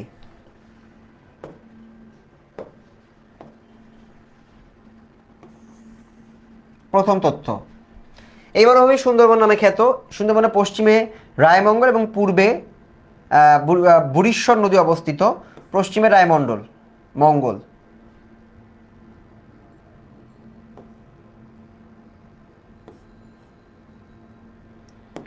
আর হচ্ছে পূর্বে বুড়িশ্বর নদী অবস্থিত, লাগে না। সো এই দুইটা তথ্য আবার এখান থেকে ইম্পর্টেন্ট, এই দুইটা তথ্য আবার একটু দাগায় রাখতে হবে। 2 3 নাম্বার, এই বনভূমির বনজ সম্পদগুলো কি কি, দেখো একটা একটা করে ভাগ করে দিছে। প্রথমে দিছে মৃদু লবণাক্ত অঞ্চল, সুন্দরবনের উত্তরাঞ্চলে এরা সুন্দরবনের উত্তরাঞ্চলে। আচ্ছা, একটা জিনিস একটু বলি, সেটা হচ্ছে পুরো সুন্দরবনটা অনেক বড় একটা অঞ্চল, দেখো পুরো সুন্দরবনটা এখানে দিয়ে দিছে। তো সুন্দরবনের এই নিচের অংশটা হচ্ছে লবণাক্ত বেশি। তো আমরা এই সুন্দরবনের নিচের অংশ প্রথমে মৃদু লবণাক্ত অঞ্চলটা পড়বো, পরিমিত লবণাক্ত অঞ্চলটা আমরা পড়বো, চরম লবণাক্ত মানে একদম নিচের কাছে যেটা, সেটাকে আমরা এখানে একটু পড়বো। সো ফার্স্ট হচ্ছে মৃদু লবণাক্ত অঞ্চল, সুন্দরবনের উত্তরাঞ্চলের অন্তর্গত। তার মানে কি, সুন্দরবনের উত্তরাঞ্চল মানে কি, এটা যদি হয় আমাদের ম্যাপটা, পুরা সুন্দরবনটাই তো এখানে অবস্থিত, এইটা হচ্ছে তুলনামূলক উত্তর, পুরোটা দক্ষিণ, মনে করো এটা হচ্ছে দক্ষিণ দিক, আমরা জানি তো উপরের দিকে। সো এটা হচ্ছে সুন্দরবনের উত্তর অঞ্চল হচ্ছে এইটুকু। তো এই অঞ্চলটা তুলনামূলক তো লবণ কম থাকবে, কারণ সমুদ্র তো আরো নিচে। তো এখানটাতে আমরা বলতেছি যে এটা হচ্ছে মৃদু লবণাক্ত অঞ্চল, যেটা সুন্দরবনের উত্তর অঞ্চলে অবস্থিত। তার মানে সুন্দরবন কিন্তু দক্ষিণে হইলেও সুন্দরবনেরও কিন্তু একটা উত্তর দিক থাকতে পারে, এটা তোমাদের একটু মানে জানালাম। এই অঞ্চল উদ্ভিদকুলে সমৃদ্ধ এবং সুন্দরী গরান বিনা, এই নামগুলো পড়বা যেটা তোমাদের সুবিধা হয়, কারণ তুমি কোনটা কয়টা নামের নাম তোমার পরীক্ষায় লিখতে চাও এটা আপ টু ইউ, এটা আমার উপরে না। সো এটা একটা হতে পারে। এছাড়া গেওয়া, ধুন্দল, পশুর এই কেওড়া নামটা আমার খুবই লাগে, কেওড়া, ওড়া, আমুর, গোলপাতা প্রভৃতি প্রচুর প্রচুর প্রচুর পরিমাণে বাংলাদেশের ওই সুন্দরবন এলাকায় দেখতে পাওয়া যায়। এটা হচ্ছে মৃদু লবণাক্ত অঞ্চল। ঠিক আছে, পরিমিত হচ্ছে মিডিলটা, সমুদ্র তীরের অতি নিকটে এই অঞ্চল অবস্থিত, মানে সমুদ্র তীর না বাট সমুদ্র তীর থেকে কাছে। তো এটার প্রধান বৃক্ষ হচ্ছে গেওয়া, তবে সুন্দরীয় গরান কিছু কিছু জন্মে। গরান কিন্তু আবার একটা গাছের নামও। একটু আগে তোমাদেরকে বলছি না যেটা গাছের, এটা একটা বন, পুরো স্রোতজ বনটার অল্টারনেটিভ নামই হচ্ছে গরান বন, আবার এটা কিন্তু একটা গাছের নামও। চরম লবণাক্ত অঞ্চলটা একটু দেখো। চরম লবণাক্ত অঞ্চলের মধ্যে আছে পশ্চিমবঙ্গের আংশাংশের বৃহত্তম বদ্বীপ এই অঞ্চলের অন্তর্ভুক্ত। উল্লেখযোগ্য উদ্ভিদের মধ্যে রয়েছে গেওয়া, গরান। এবং গেওয়া গরান একটু আগে আমরা পড়ছি, গেওয়া এবং গরান, গেওয়া গরানে এখানে অনেক ধরনের উদ্ভিদের মধ্যে নাম আছে। সো এটা লবণাক্ত অঞ্চল এবং পরিমিত লবণাক্ত অঞ্চল, মানে ওভারঅল একটা হচ্ছে মৃদু, মানে যেটা তো কম, আর বাকি দুইটাতেই লবণ আছে অনেক পরিমাণে। সো এই এলাকাগুলোতে আমরা গেওয়া এবং গরানটা সব থেকে বেশি দেখতে পাই, এবং এগুলা অনেক কাজে আমাদের ব্যবহৃত হয়। পশু সম্পদের মধ্যে আছে হরিণ, বাঘ, বানর, এগুলো মুখস্থ করতে হবে না। এবং রয়্যাল বেঙ্গল টাইগার হিংস্রতা সৌন্দর্য পৃথিবীর সেরা, এটাও আমরা জানি। রয়্যাল বেঙ্গল টাইগার দেখতেও অনেক সুন্দর। ব্যবহারিক এবং অর্থনৈতিক গুরুত্ব,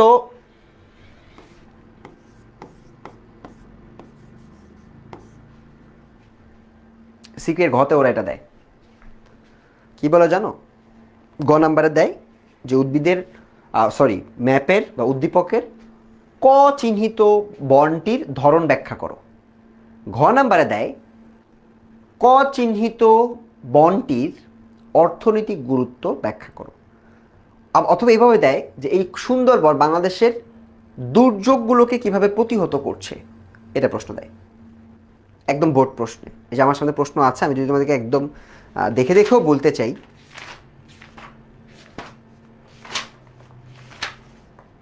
যেমন ধরো এই যে বলছে বনভূমির বনভূমির বৈশিষ্ট্য আলোচনা করো, তারপর হচ্ছে উক্ত অঞ্চলের অর্থনৈতিক গুরুত্ব আলোচনা করো। সো অর্থনৈতিক তাৎপর্য তোমাদের পরীক্ষায় আসবে। বাংলাদেশের মোট কাঠ উৎপাদনের প্রায় 60% এখান থেকে আসে। তার মানে আমাদের যে কাঠগুলো, আমাদের জ্বালানি কাঠ, এবং শুধুমাত্র জ্বালানি কাঠ না, এটা হচ্ছে আমাদের বিভিন্ন ব্যবহার সামগ্রী তৈরি করার ক্ষেত্রে আমাদের এই কাজগুলো লাগে। ঠিক আছে, আচ্ছা এরপর হচ্ছে এক্ষেত্রে অর্থনৈতিক গুরুত্ব আছে, সুন্দরী বৃক্ষ আছে, গেওয়া আছে, ধুন্দলা গড়ান আছে, গজারি গোলপাতা আছে। এগুলো সব কিছুই কিন্তু আমাদের কাঠ, যেগুলো আমাদের আমরা বলেছি। আবার গোলপাতাটা কিন্তু আমাদের অনেক ক্ষেত্রে প্রয়োজন হয়, ঘরবাড়ি নির্মাণের ক্ষেত্রে প্রয়োজন হয়। সো এটাও আমাদের অর্থনৈতিক গুরুত্বের ক্ষেত্রে একটা গুরুত্বপূর্ণ অংশ। এই ভূমির মধ্যে প্রচুর পরিমাণে মধুটাও কিন্তু অনেক বেশি, জানো? সুন্দরবনে যারা মধু সংগ্রহ করে ওরাও কিন্তু বেশ পরিমাণে মধু বাংলাদেশে, পুরা বাংলাদেশে সার্কুলেট করে দেয়, সাপ্লাই করে দেয়। সো এই মধুগুলো অনেক বেশি গুরুত্বপূর্ণ, বুঝছো? আরজুমান কি লিখছো? আরজুমান বুঝতে পারতেছো না? কি বুঝতেছো না বলো?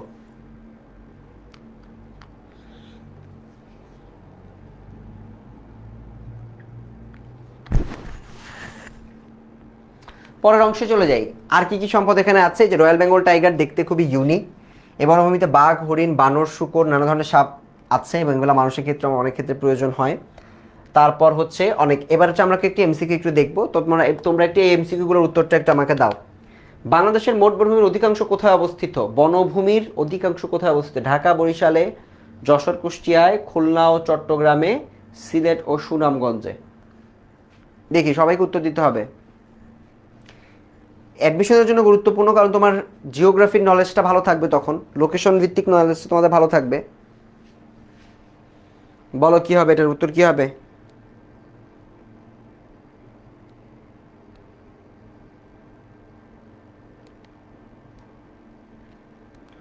দিয়েছো? উত্তর দিয়েছো? আমি তোদের উত্তর পড়তে আসলাম।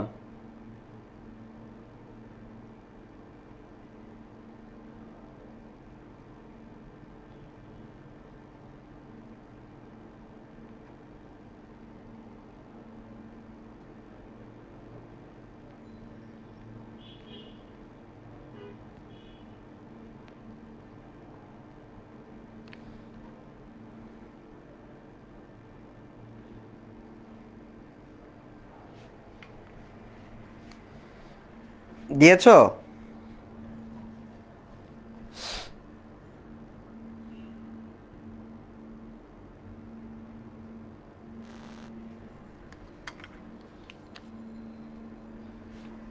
দাও উত্তর দাও, এর উত্তর হচ্ছে একের কি সি হবে, তাই না? খুলনা এবং চট্টগ্রামে। চলো 2 নম্বরটা বলো। বৃহত্তম ম্যানগ্রোভ সুন্দরবন, এটা আমাদের দেখার কোনো প্রয়োজন না, এটা একবারই পারি আমরা। কোন বৃক্ষের বাকল দ্বারা ওষুধ তৈরি করা হয়? দেখি তো জেনারেল নলেজ কার কার ভালো আছে বলো।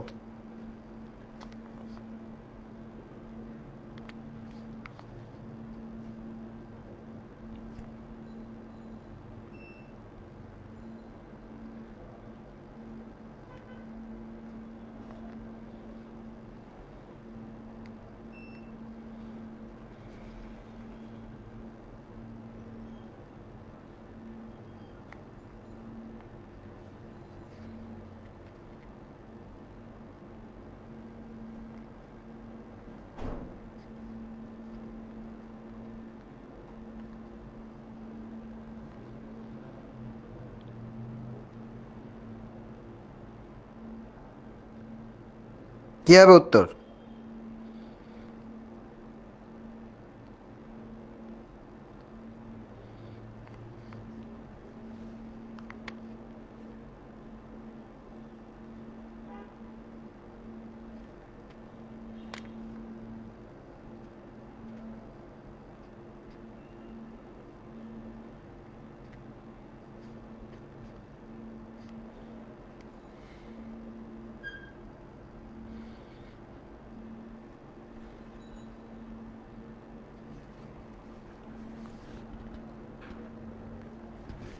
সেটার উত্তর হচ্ছে কুচি। ঠিক আছে, যারা তোমরা 3-এর ডি বলছো এটা হবে না, এটা হচ্ছে কুচি। ছাতিমটাও কাছাকাছি কাজে ব্যবহৃত হয়, বাট এটা হচ্ছে কুচিটা হবে অ্যান্সার। বনভূমির পরিমাণ বেশি কোন বিভাগে বলো? একটু আগে খুলনা চট্টগ্রাম বলছো, এখন এই দুইটার মধ্যে আবার কোনটাকে তুমি আগায় রাখবা? এই দুটার মধ্যে কোনটাকে আগায় রাখবো বলো।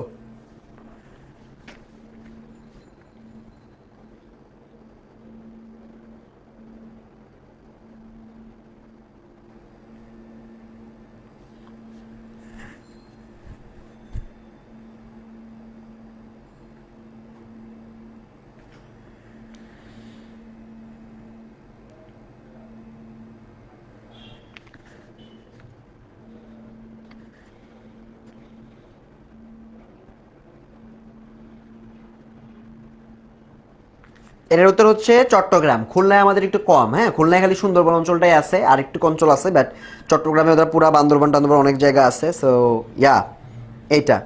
বরেন্দ্রভূমি বাংলাদেশের কোন অঞ্চলে অবস্থিত বলো?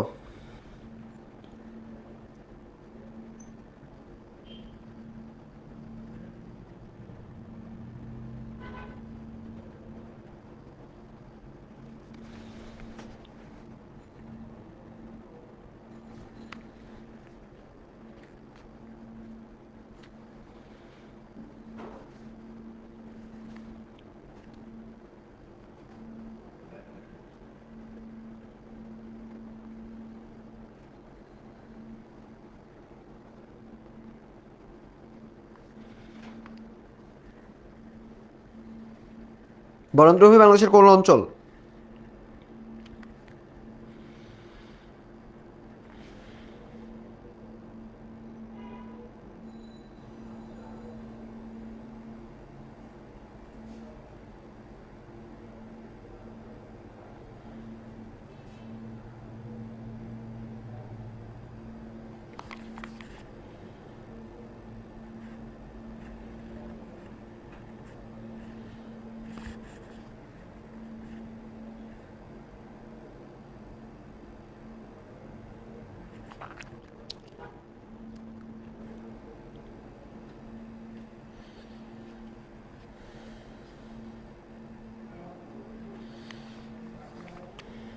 ওকে, এটা হচ্ছে উত্তর পশ্চিম। পরেরটা, বাংলাদেশের স্রোতজ বনভূমি দেখা যায় কোন জেলায়? খুলনা পড়ছো যারা যারা তোমরা এটা পারবা না। সো খুলনা এখানে নাই, সো খুলনা বাদে কিছু একটা হবে বলো।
সো এটার উত্তর হচ্ছে সাতক্ষীরা, খুলনা সাতক্ষীরার মধ্যে আছে, এটা আমরা জানি।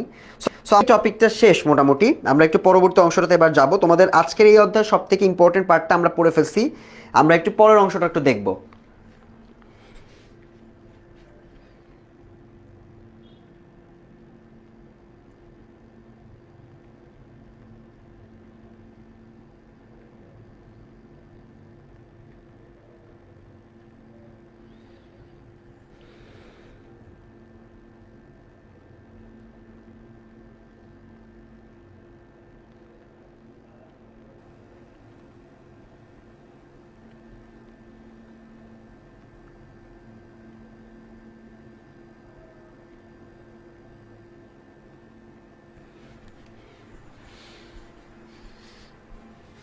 আচ্ছা, সো এবারে পরের অংশটা আমরা একটু দেখতে আসলাম। সো আমার কাছে কলমটাও আছে, আমি তোমাদের স্টুডেন্টদের কমেন্টগুলো দেখতেছিলাম, কারা কি কমেন্ট করতেছো। তো এবার একটু আমরা পড়বো ইকোসিস্টেম। এটা তোমাদের আরেকটা ইম্পর্টেন্ট টপিক, যেটা মূলত খ নাম্বারে দেয়। হ্যাঁ, একটু আগে আমি তোমাদেরকে সংজ্ঞা দিছিলাম, তো এই সংজ্ঞাটা একটু আমরা এখান থেকে নতুন করে আরেকবার একটু পড়বো, যে ইকোসিস্টেমকে বাংলা আসলে কি বলা হয়। ইংরেজিতে ইকোসিস্টেমকে বাংলায় অনুবাদ করে বাস্তুতন্ত্র নামে অভিহিত করা হয়। ইকোসিস্টেম শব্দটি 1935 সালে সর্বপ্রথম ব্যবহার করেন ব্রিটিশ জীববিজ্ঞানী এজি ট্যান্সলি। এটা লাগে না, বাট ইকোসিস্টেমের যে সংজ্ঞাটা, সেই সংজ্ঞাটা আমাদের দরকার। বাস্তুতন্ত্র আসলে কাকে বলে, ইকোসিস্টেমটা কিভাবে ফাংশন করে, ইকোসিস্টেমের প্রয়োজনীয়তা কি, এগুলো আমাদের লাগে। ইকোসিস্টেম শব্দটার একটা ব্যাখ্যা আছে, এটা হচ্ছে একটি নির্দিষ্ট স্থানে বসবাসকারী জীবগোষ্ঠী তাদের পরিবেশের মধ্যে আন্তঃক্রিয়া।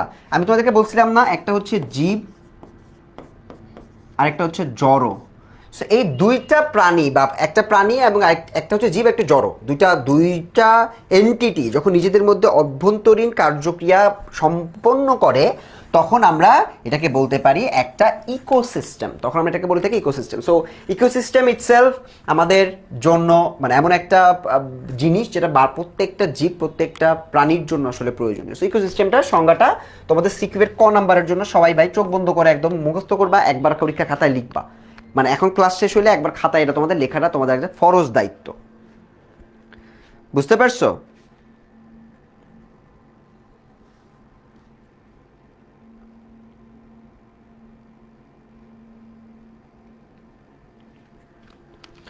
এবার আসো, একটা সংজ্ঞা আমাদের এই ট্যান্সলি ভদ্রলোক ইনি দিছে। তিনি বলছে একটি জীবগোষ্ঠী এবং তাদের ভৌত পরিবেশ যখন আন্তঃক্রিয়াটা মোটামুটি কমন, একটি বাস্তু সংস্থান গত একক হিসেবে কাজ করে, তখন তাকে ইকোসিস্টেম বলে। মানে আমি একটা একক মানে কি, মানে আমি কোনো একটা কাজকে পরিবেশের মধ্যে একটা এলিমেন্টস, আমার মতো আরও অনেকগুলো এলিমেন্টস মিলে পরিবেশটা ফাংশন করে। সো এই জন্য এটাকে আমরা একটা একক হিসেবে চিহ্নিত করে এটাকে পড়ে থাকি, এবং এটাকে একটা ইকোসিস্টেম বলা হয়। আমরা প্রত্যেকে একটা ইকোসিস্টেমের একক হিসেবে কাজ করতেছি। অন্য কথায় বলা যায় জীবজগৎ এবং তাদের স্বাভাবিক আবাসই হচ্ছে ইকোসিস্টেম। এটা যারা সহজ সংজ্ঞা যারা লিখতে চাও, তারা এই সহজ সংজ্ঞাটা লিখে দিয়ে আসতে পারো। বাট তোমাদের মোরাললেস এই ইকোসিস্টেম নিয়ে ক নাম্বারে তোমরা পাবা। কোন কোন বোর্ডে আসছে আমি বলে দিতে পারবো। এই যে আমার সামনে প্রশ্ন আছে, আমি দেখতে পাচ্ছি বাস্তু সংস্থান নিয়ে প্রশ্ন দিয়েছে। ইকোসিস্টেম ব্যাখ্যা করো। Comilla board, Sylhet board, Barisal board 2019 তিনটা বোর্ডে আসছে, তিনটা বোর্ডে আসছে। আবার ইকোসিস্টেমের আরেকটা প্রশ্ন আসছে খ নাম্বারে বলছে ইকোসিস্টেম ব্যাখ্যা করো। এটা আসছে Dhaka board, Jessore board, Comilla board, Sylhet board, চারটা বোর্ডে 2017 সালে 2 নম্বরের একটা প্রশ্ন হিসেবে আসছে। আবার আসছে 2016 সালে আসছে যে ইকোসিস্টেম বা বাস্তু সংস্থান কি, এটা ক নাম্বারে আসছে সকল বোর্ড 2016-তে। সো 2016, 2017, 2019, এরপর 2020 সালে তো এইচএসসি পরীক্ষা হয় নাই। সো এই তিনটা বোর্ডে কিন্তু অনেক সিগনিফিকেন্ট অ্যামাউন্টের প্রশ্ন এখান থেকে আসছে। ঠিক আছে? আচ্ছা, ইকোসিস্টেমের এই ভাঙতি এই অংশগুলো আমাদের লাগে না, এটা জাস্ট পড়তে পারি। প্রতিটি ইকোসিস্টেমের কয়টা প্রধান অংশ থাকে, এটা এমসিকিউ, এটা ইম্পর্টেন্ট এমসিকিউ, এটা ভেরি ইম্পর্টেন্ট। ঠিক আছে? প্রতিটা ইকোসিস্টেমে কয়টা উপাদান দ্বারা গঠিত, দুইটা। এটা 100% এটা একটা এমসিকিউর জন্য তোমাদের আসতে পারে। এই ইকোসিস্টেমের এলিমেন্টস নিয়ে প্রশ্ন অনেক আসে এমসিকিউতে। একটা হচ্ছে অজৈব, একটা হচ্ছে জৈব। তো আমরা অজৈব আর জৈব, আমি তোমাদেরকে একটু আগে বলছি যে অজৈব আর জৈব নিজেদের মধ্যে ইন্টারাক্ট করার মাধ্যমে কার্যক্রমটা করে। ইকোসিস্টেমের অজৈব উপাদানসমূহের মধ্যে শক্তি, তাপমাত্রা, জলবায়ু, মৃত্তিকা, পুষ্টি সরবরাহ ইত্যাদি প্রদান। ইকোসিস্টেমের অজৈব মানে হচ্ছে শক্তি, তাপমাত্রা, তো মনে করো পানি, এগুলা সব অজৈব ইয়ার মধ্যে পড়তে পারো, জলবায়ু, টেম্পারেচার, মানে যেগুলো প্রাণ নাই এগুলো হচ্ছে অজৈব। আচ্ছা, জৈবের মধ্যে আছে হচ্ছে প্রাণীগুলো, যেমন ছত্রাক হইতে পারে, উদ্ভিদ হইতে পারে, প্রাণী হইতে পারে, ক্ষুদ্র অণুজীব হইতে পারে। অণুজীবগুলো কিন্তু অনেক কাজ করে, হেল্প করে আমাদেরকে, জানো, মাটিতে জিনিসপত্র মিশাই দিতে, নিঃশেষ করতে কোনো জিনিসপত্র, এগুলো সব কিন্তু আমাদের অণুজীবের কাজ। তো এগুলো আমাদের একটা জৈব উপাদান যেটা ইকোসিস্টেমে ইকুয়ালি ইম্পর্টেন্ট। বুঝলাম? ওকে, পরের অংশ, ইকোসিস্টেমের বৈশিষ্ট্য কি, এটা আমরা জাস্ট রাফলি একবার পড়বো, এটা আমাদের খুব খুব ডিটেলসে পড়ার দরকার নাই। স্থান আছে, সময় আছে, একক আছে। একক হচ্ছে আমরা মানুষেরা বা অন্যান্য যে প্রাণীগুলো আছে। উন্মুক্ত ব্যবস্থা, একটা প্রক্রিয়া, ভারসাম্য করে থাকে, পারস্পরিক নির্ভরশীলতা আছে, একটার একটার উপর নির্ভরশীল, একটা একটাকে মেরে খেয়ে ফেলে, সুনির্দিষ্ট অবস্থান, একটা একটা রোল আছে, সবাই কিছু দায়িত্ব পালন করে থাকে, এগুলা। আচ্ছা,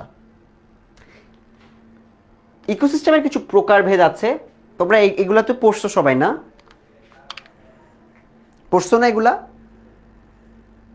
ঘাস খায় হচ্ছে ঘাস ফড়িংয়েরা, ঘাস ফড়িংদেরকে আবার ব্যাঙ খেয়ে ফেলে, এই ব্যাঙকে আবার সাপ বা পাইথন খেয়ে ফেলে, সাপকে আবার ঈগলগুলো খেয়ে ফেলে। সো এই যে শ্রেণীর একটা খাদক আছে। আবার আমাদের মানুষের মধ্যে আমরা এরকম অনেক মানুষের, একটা পশু পাখিরটাই মূলত দেখাচ্ছে, এক একটা প্রজাতির পশু পাখিকে খায়, খেয়ে একটা ব্যালেন্স করে থাকে, সেগুলো কিন্তু আমরা আমাদের টাইমে পড়েছি। ইকোসিস্টেমের প্রকারের ভেদ থেকে আমরা কয়েকটা জিনিস একটু বলে থাকবো, সেটা হচ্ছে একটা অজৈব উপাদান এবং জৈব উপাদানের মধ্যে একটু পার্থক্য করব আমরা। অজৈব উপাদান সমূহ এগুলো আমরা অলরেডি পড়ছি, পানির মধ্যে যে খনিজগুলো আছে, পানির মধ্যে যে পদার্থগুলো আছে যেগুলো আমরা ডেইলি লাইফে দেখে থাকি, অক্সিজেন যেটা, এটাও তো অজৈব উপাদান, অক্সিজেন তো আমার লাগে, গাছপালা অক্সিজেন ছাড়তেছে, ওটাও তো একটা উপাদান। সো এগুলোকে আমরা অজৈব উপাদান বলতে পারি। জৈব উপাদানের মধ্যে একটা হচ্ছে উৎপাদনকারী, একটা হচ্ছে খাদক, একটা হচ্ছে বিয়োজক। এই বিয়োজক এবং খাদক থেকে এমসিকিউ দেয়, নিচের কোনটি খাদক, নিচের কোনটি বিয়োজক, এগুলো থেকে প্রশ্ন আসে। বুঝতে পারছি? তো দেখো, উৎপাদনকারী হচ্ছে সবুজ উদ্ভিদ, ও উৎপন্ন করে। খাদক হচ্ছে আমরা, আমরা খালি খাই, আপেল খাই, কলা খাই, কমলা খাই, গাছ খাই, ধনিয়া পাতা খাই, শাক খাই, আলু খাই, পটল খাই, তাই না? এগুলো সব আমাদের, আমরা খাদক হিসেবে থাকি। আর বিয়োজক হচ্ছে যারা পরিবেশে, বিয়োজকটা মানে হচ্ছে যারা পরিবেশে জিনিসপত্র মিলায় নিতে বা কমাইতে সহযোগিতা করে, যেমন পচনকারী বস্তু, যেগুলো দিয়ে পচন ঘটানো যায়। কোনো একটা প্রাণী মরে থাকলে ওটা পচে যায়, সো এখানে ক্ষুদ্র অণুজীব থাকে, ওরা ওটাকে পচায় ডুবাই দিতে পারে। গাছপালা দেখবা মরে গেলে পচে যায়, এগুলা। পুকুর কিংবা, আচ্ছা, উৎপাদনকারীর মধ্যে আরও কয়েকটা ব্যাপার আছে। পুকুর কিংবা হ্রদের ইকোসিস্টেমের প্রসিজিয়ার্স হচ্ছে, এখানে অ্যাকোয়াটিক অনেক উদ্ভিদ টুদ্ভিদ থাকে, সো এখানে অনেকগুলো উদ্ভিদ টুদ্ভিদ আছে। আমরা একটু পানির মধ্যে যারা থাকে তাদের একটা স্ট্রাকচার দেখলাম, বড়টা খায় ছোটোটাকে, ছোটোটা খায় আরও ছোটোটাকে, এরকম একটা স্ট্রাকচার আছে। এটা থেকে প্রশ্ন আসে না, জাস্ট তোমাদেরকে একবার বলে দিলাম। খাদক হচ্ছে ব্যাঙ, মাছ পড়লাম।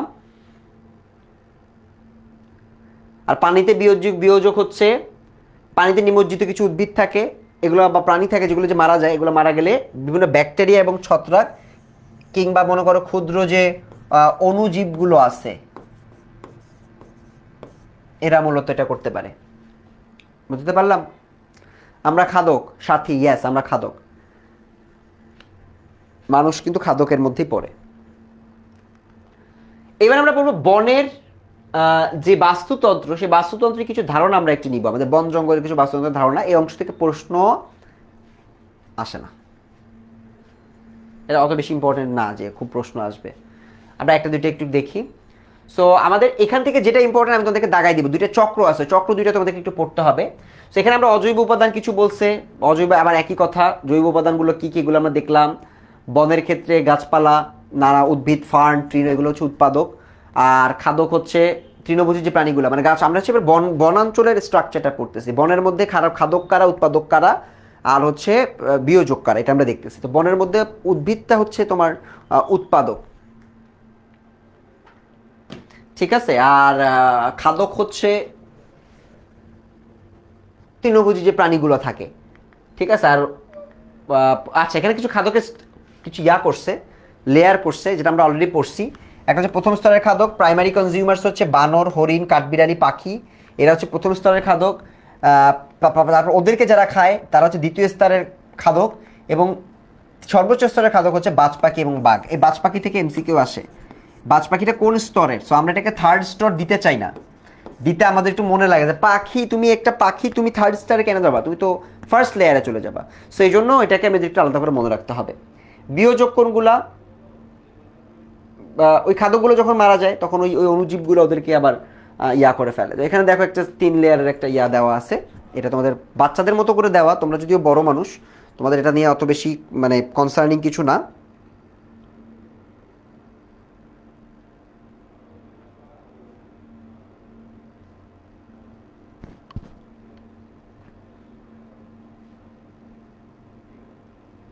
কতজন আছে এখন একটু দেখতেছি আমি, হ্যাঁ লাইভটা দেখতেছি জাস্ট। না, যারা ছিল ওই কজনই আছে, ঠিক আছে। আচ্ছা, এবার একটা মরুভূমি এলাকার দিকে যদি আমরা চিন্তা করি, মরুভূমি এলাকার ক্ষেত্রে আমরা এগুলা জাস্ট রাফলি তোমরা রিডিং পড়ে গেলে একবার তোমাদের জন্য হয়ে যাবে। সো মরুভূমি এলাকার ক্ষেত্রে আমরা কিন্তু এক্ষেত্রে দেখতে পাই যে এখানে অনেক বেশি গরম থাকে। সো এই এলাকাগুলো যারা থাকে তারা প্রাণীগুলো একটু অন্যরকম, র্যাটল স্নেক দেখতে পাওয়া যায়, স্করপিয়ানস, ইঁদুর দেখতে পাওয়া যায়, ক্যাকটাস আছে। সো এদের হচ্ছে উৎপাদক হচ্ছে গুল্ম, কাঁটাঝোপ, ফণিমনসা, বাবলা, খেজুর গাছপালাগুলো কিন্তু আলাদা। মরুভূমির গাছ কিন্তু আমার লোকালের গাছের মতো না। খাদক হচ্ছে পাখি থাকে, পোকামাকড় থাকে, এগুলো আছে। টিকটিকি দেখতে পাওয়া যায়, ইঁদুর বা সাপ দেখতে পাওয়া যায়। এবং সবার ক্ষেত্রে বিয়োজক হচ্ছে মরে গেলে সেম অণুজীব, সেম এরা অণুজীব যারা আছে এগুলো আস্তে আস্তে বাস্তুতান্ত্রিকভাবে এগুলো পুষতে থাকে। ঠিক আছে, অণুজীবগুলো মোটামুটি সব জায়গায় মোরলেস কমন, না আলাদা করে অণুজীবটা মুখস্থ করার কিছু নাই। অজৈব উপাদানের ক্ষেত্রে সূর্যের আলো, অক্সিজেন, পানি, রাসায়নিক উৎপাদান, এগুলো অনেক কিছু আছে, এগুলোকে আমরা অজৈব উপাদান হিসেবে অলরেডি পড়ছি।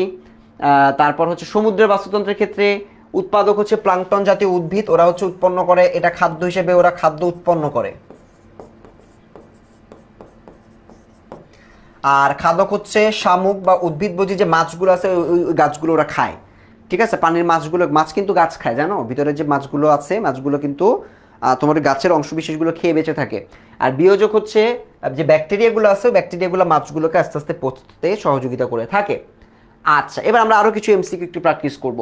জীব ও তার পরিবেশের মধ্যে এবং পরস্পরের মধ্যে ক্রিয়া বিক্রিয়ার গতিময় পদ্ধতিকে কি বলা হয়? বলো, এমসিকিউ গুলো উত্তর দাও।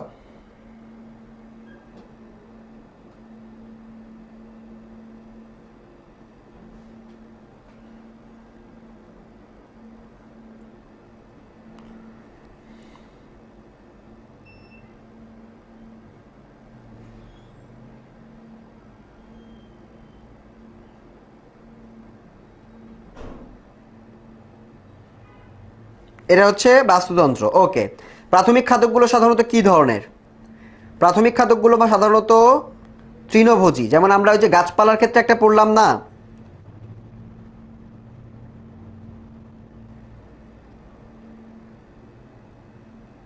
গাছপালার ক্ষেত্রে একটা পড়াইলাম না যে প্রথমে যে গাছপালাগুলো ফল ফলাদি দেয় বা যে তৃণভোজী উদ্ভিদগুলো আছে এগুলোকে প্রথম শ্রেণীর খাদকগুলো খেয়ে থাকে। সো এটা হচ্ছে তৃণভোজীরা। খাদক জীবন ধারণের জন্য কিসের উপর, খাদক জীবন ধারণের উপর কিসের উপর জন্য, মানে কিসের উপর নির্ভরশীল? খাদক শ্রেণী যেটা মানুষ আমরা, সূর্যের পরিবেশের উৎপাদকের বিয়োজকের।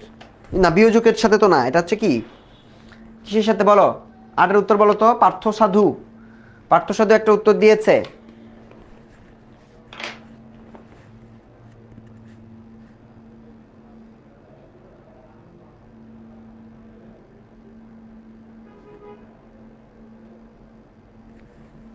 এর উত্তর হচ্ছে উৎপাদকের উপর নির্ভরশীল। ওকে, পরেরটা, সাগরের প্রাথমিক উৎপাদনকারীর মধ্যে কোনটি রয়েছে? বলো, এটা উত্তর বলো সবাই।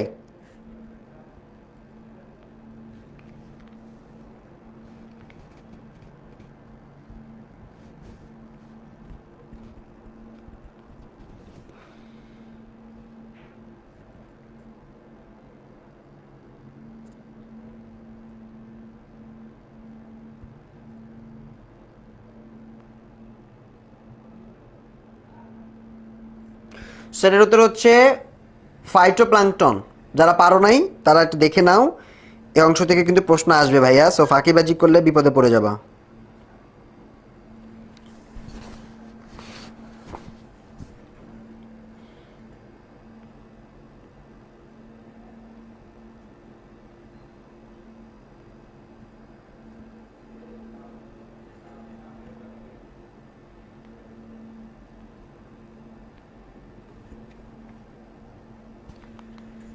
সো এবার একটা আমরা পরের টপিকটা পড়বো, আসো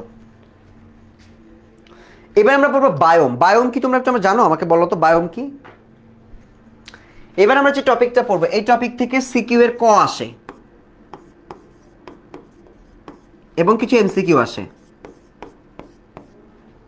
সো টপিকটা সব কিছুর জন্য গুরুত্বপূর্ণ। বায়োম হচ্ছে একটা নির্দিষ্ট এনভায়রনমেন্ট, ইকোসিস্টেম, যে ইকোসিস্টেমের মধ্যে প্রাণীরা, ওই অঞ্চলের প্রাণীরা বসবাস করে। এটা আলাদা কিছু ইকোসিস্টেম আছে, যেমন তুন্দ্রা অঞ্চল, যেখানে তুমি জানো যেটা মেরু অঞ্চলের দিকে ঠান্ডা এবং ওখানকার কিছু প্রাণী ওই রকম ঠান্ডায় বেঁচে থাকতে পারে, এরকম প্রাণী ওখানে থাকে। বুঝতে পারছো? সো এটা তোমার একটা চিহ্নিত জিনিস। সো জীবমণ্ডলের ক্ষেত্রে আমরা একটু বায়োম নিয়ে পড়াশোনা করব। এই বায়োমটার ক্ষেত্রে 12টি বায়োম আমরা দেখতে পাই এবং এইটা থেকে এমসিকিউ দেয়। এবং বায়োম কি, কাকে বলে একটা প্রশ্ন আসে। জীবমণ্ডলের স্থলভাগের অংশ জলবায়ু এবং উদ্ভিদ প্রাণীর সমাবেশের উপর ভিত্তি করে যে বৃহৎ অঞ্চলে বিভক্ত, তাকে বায়োম নামে অভিহিত করা যায়। এই যেটা, এটা মুখস্থ করে ফেলো।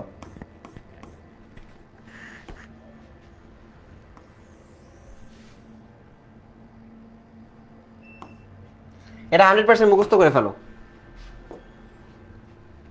ঠিক আছে? বায়োম কাকে বলে। আচ্ছা, তো বায়োমের কিছু শ্রেণী বিভাগ আছে। বায়োম কিন্তু সব জায়গায় আমি বলছি মেরু বা বরফ চূড়া, যেগুলোর মধ্যে তুন্দ্রা হচ্ছে একটা, তারপর পার্বত্য আছে।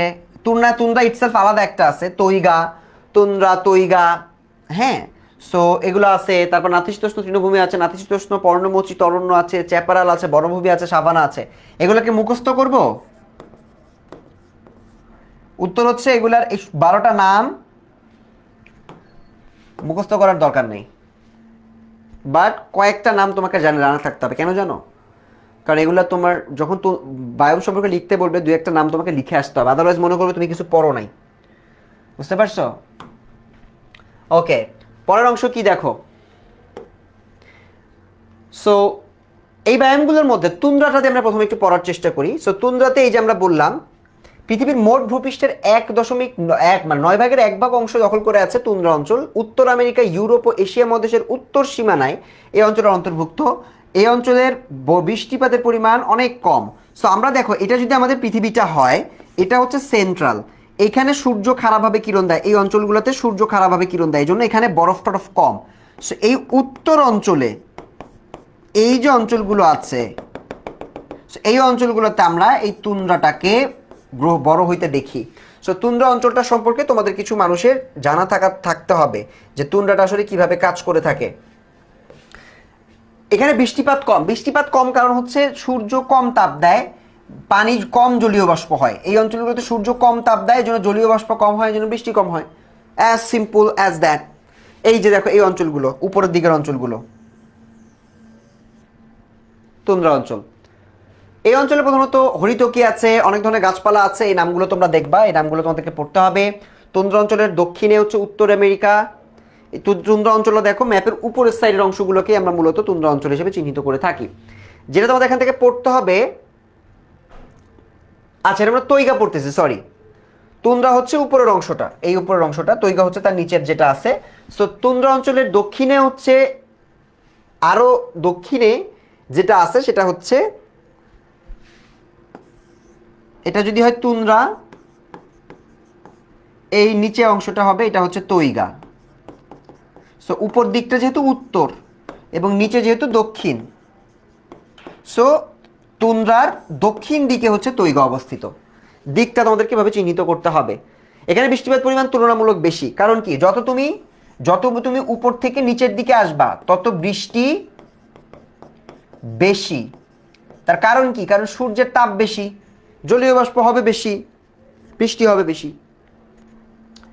তৈগার ক্ষেত্রে আমরা অনেক ধরনের প্রাণীটানি দেখতে পাই। এখানে প্রাণীটানির নাম আমাদের মনে রাখতে হবে না। তৈগা অঞ্চলের বৃক্ষসমূহ উচ্চতা অনেক বেশি, এই লাইনটা লাগবে। অনেক সময় পাইন উদ্ভিদ দেখতে পাওয়া যায়, অনেক বড় বড় এরকম গাছগুলো আমরা দেখতে পাই, যে গাছগুলোর ক্ষেত্রে এই যে এরকম এরকম এরকম এরকম, ঠিক আছে, বড় বড় ক্রিসমাস ট্রির মতো লম্বা লম্বা যেগুলো দেখতে পাই, যেখানে আছে দেখো চিত্র দেওয়া আছে দুই একটা, এটা হচ্ছে আমাদের ওইটা। নাতিশীতোষ্ণর ক্ষেত্রে আমরা পড়েছি যেটা না শীত না গরম থাকে। সো এটা মার্কিন যুক্তরাষ্ট্র, ইউরোপ, উত্তর পূর্ব চীন, যত আর একটু নিচের দিকে আসছে, বিভিন্ন এলাকায় যখন সবুজ মার্ক করা আছে। এবং এটা একটা মানে ম্যাপল এবং ওক, ওক জাতীয় যে গাছগুলো আছে গাছগুলো আমরা নাতিশীতোষ্ণ অঞ্চলে দেখতে পাই। এখান থেকে কি লিমন ভাইয়া পড়বো? আমার উত্তর হচ্ছে এগুলো থেকে প্রশ্ন আমি আসতে দেখিনি, but you never know. Class হচ্ছে না কেন? ক্লাস তো হচ্ছে, এই তো আমাকে আমার চেহারা আমি দেখতে পাচ্ছি। নাতিশীতোষ্ণ একটা পড়লাম। তৃণভূমি, যেটা তৃণভূমি তোমরা সবাই জানো, যেখানে হচ্ছে গাছপালা অনেক বেশি থাকে, সবুজ। আর সবুজ মানে হচ্ছে এখানে বৃষ্টি তোমার তুলনামূলক বেশি হবে, এবং এখানে ব্যাপক অঞ্চল রয়েছে তৃণভূমি। এই অঞ্চলে গ্রেট প্লেন নামে পরিচিত, যা রকি পর্বত থেকে মিসিসিপি নদী পর্যন্ত আছে। নাতিশীতোষ্ণ তৃণভূমি দক্ষিণ আমেরিকা, অস্ট্রেলিয়া, ইউরোপ এবং এশিয়াতে লক্ষ্য করা যায়। আমাদের এশিয়াতে আমরা নাতিশীতোষ্ণ মণ্ডল দেখতে পাই, মানে বাংলাদেশের এই অঞ্চলটাতে দেখো, এই যে এই এলাকাগুলো দেখলেই তুমি টের পাবা। এটা হচ্ছে এস এস শেপটা কি কি বলতো? আটলান্টিক। এটা হচ্ছে ভারত, প্রশান্ত আছে এই পাশে, আবার বঙ্গোপসাগর এটা। ওকে, চলো আমরা পরের অংশটা দেখি। নাতিশীতোষ্ণ তৃণভূমির ক্ষেত্রে আমরা আর্দ্র এবং শুষ্ক ঋতু দেখতে পাই। এটা থেকে এমসিকিউ দেয়, ঋতুর কমপ্লেক্সিটিটা মানে ঋতুটা দেখতে কেমন হয় এটা দেয়। তাপমাত্রা থেকে প্রশ্ন আসে না। সাভানা অঞ্চলের ক্ষেত্রে সাভানা অঞ্চলে বৃষ্টিপাতের তারতম্যটা একটু জানতে হবে, এবং এগুলা থেকে মোটামুটি প্রশ্নটা দেয় না, এগুলা থেকে কোনো প্রশ্ন দেয় না। মরুভূমির ক্ষেত্রে বিশ্বের প্রধান মরুভূমি হলো সাহারা।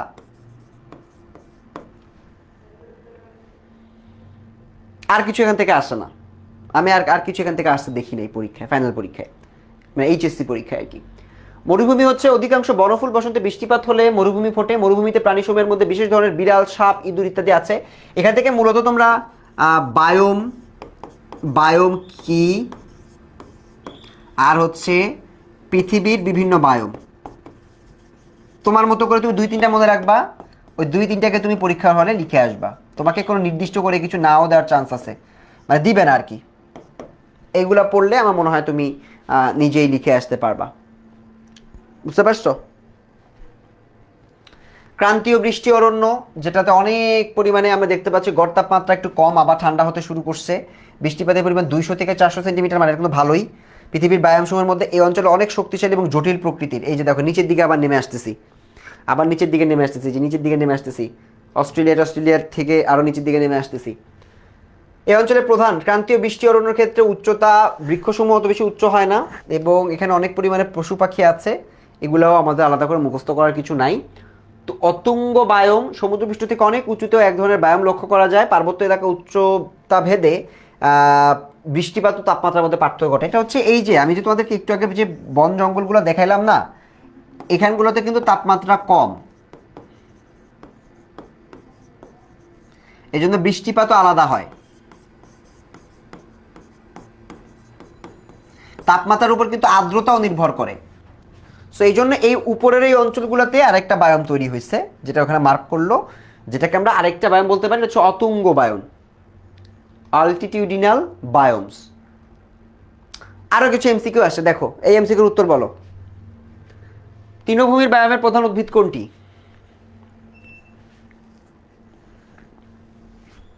বলে ফেলো।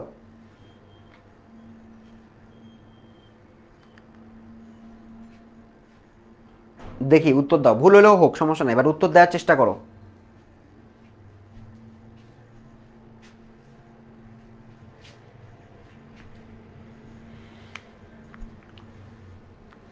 উত্তরটা দাও, কি হবে?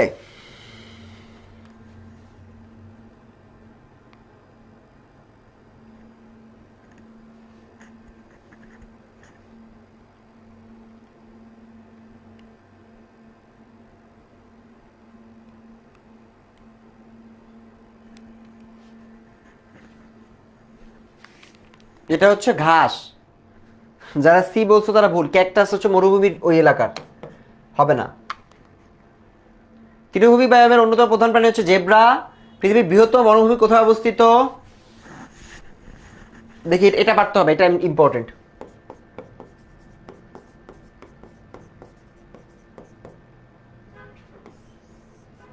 বলো,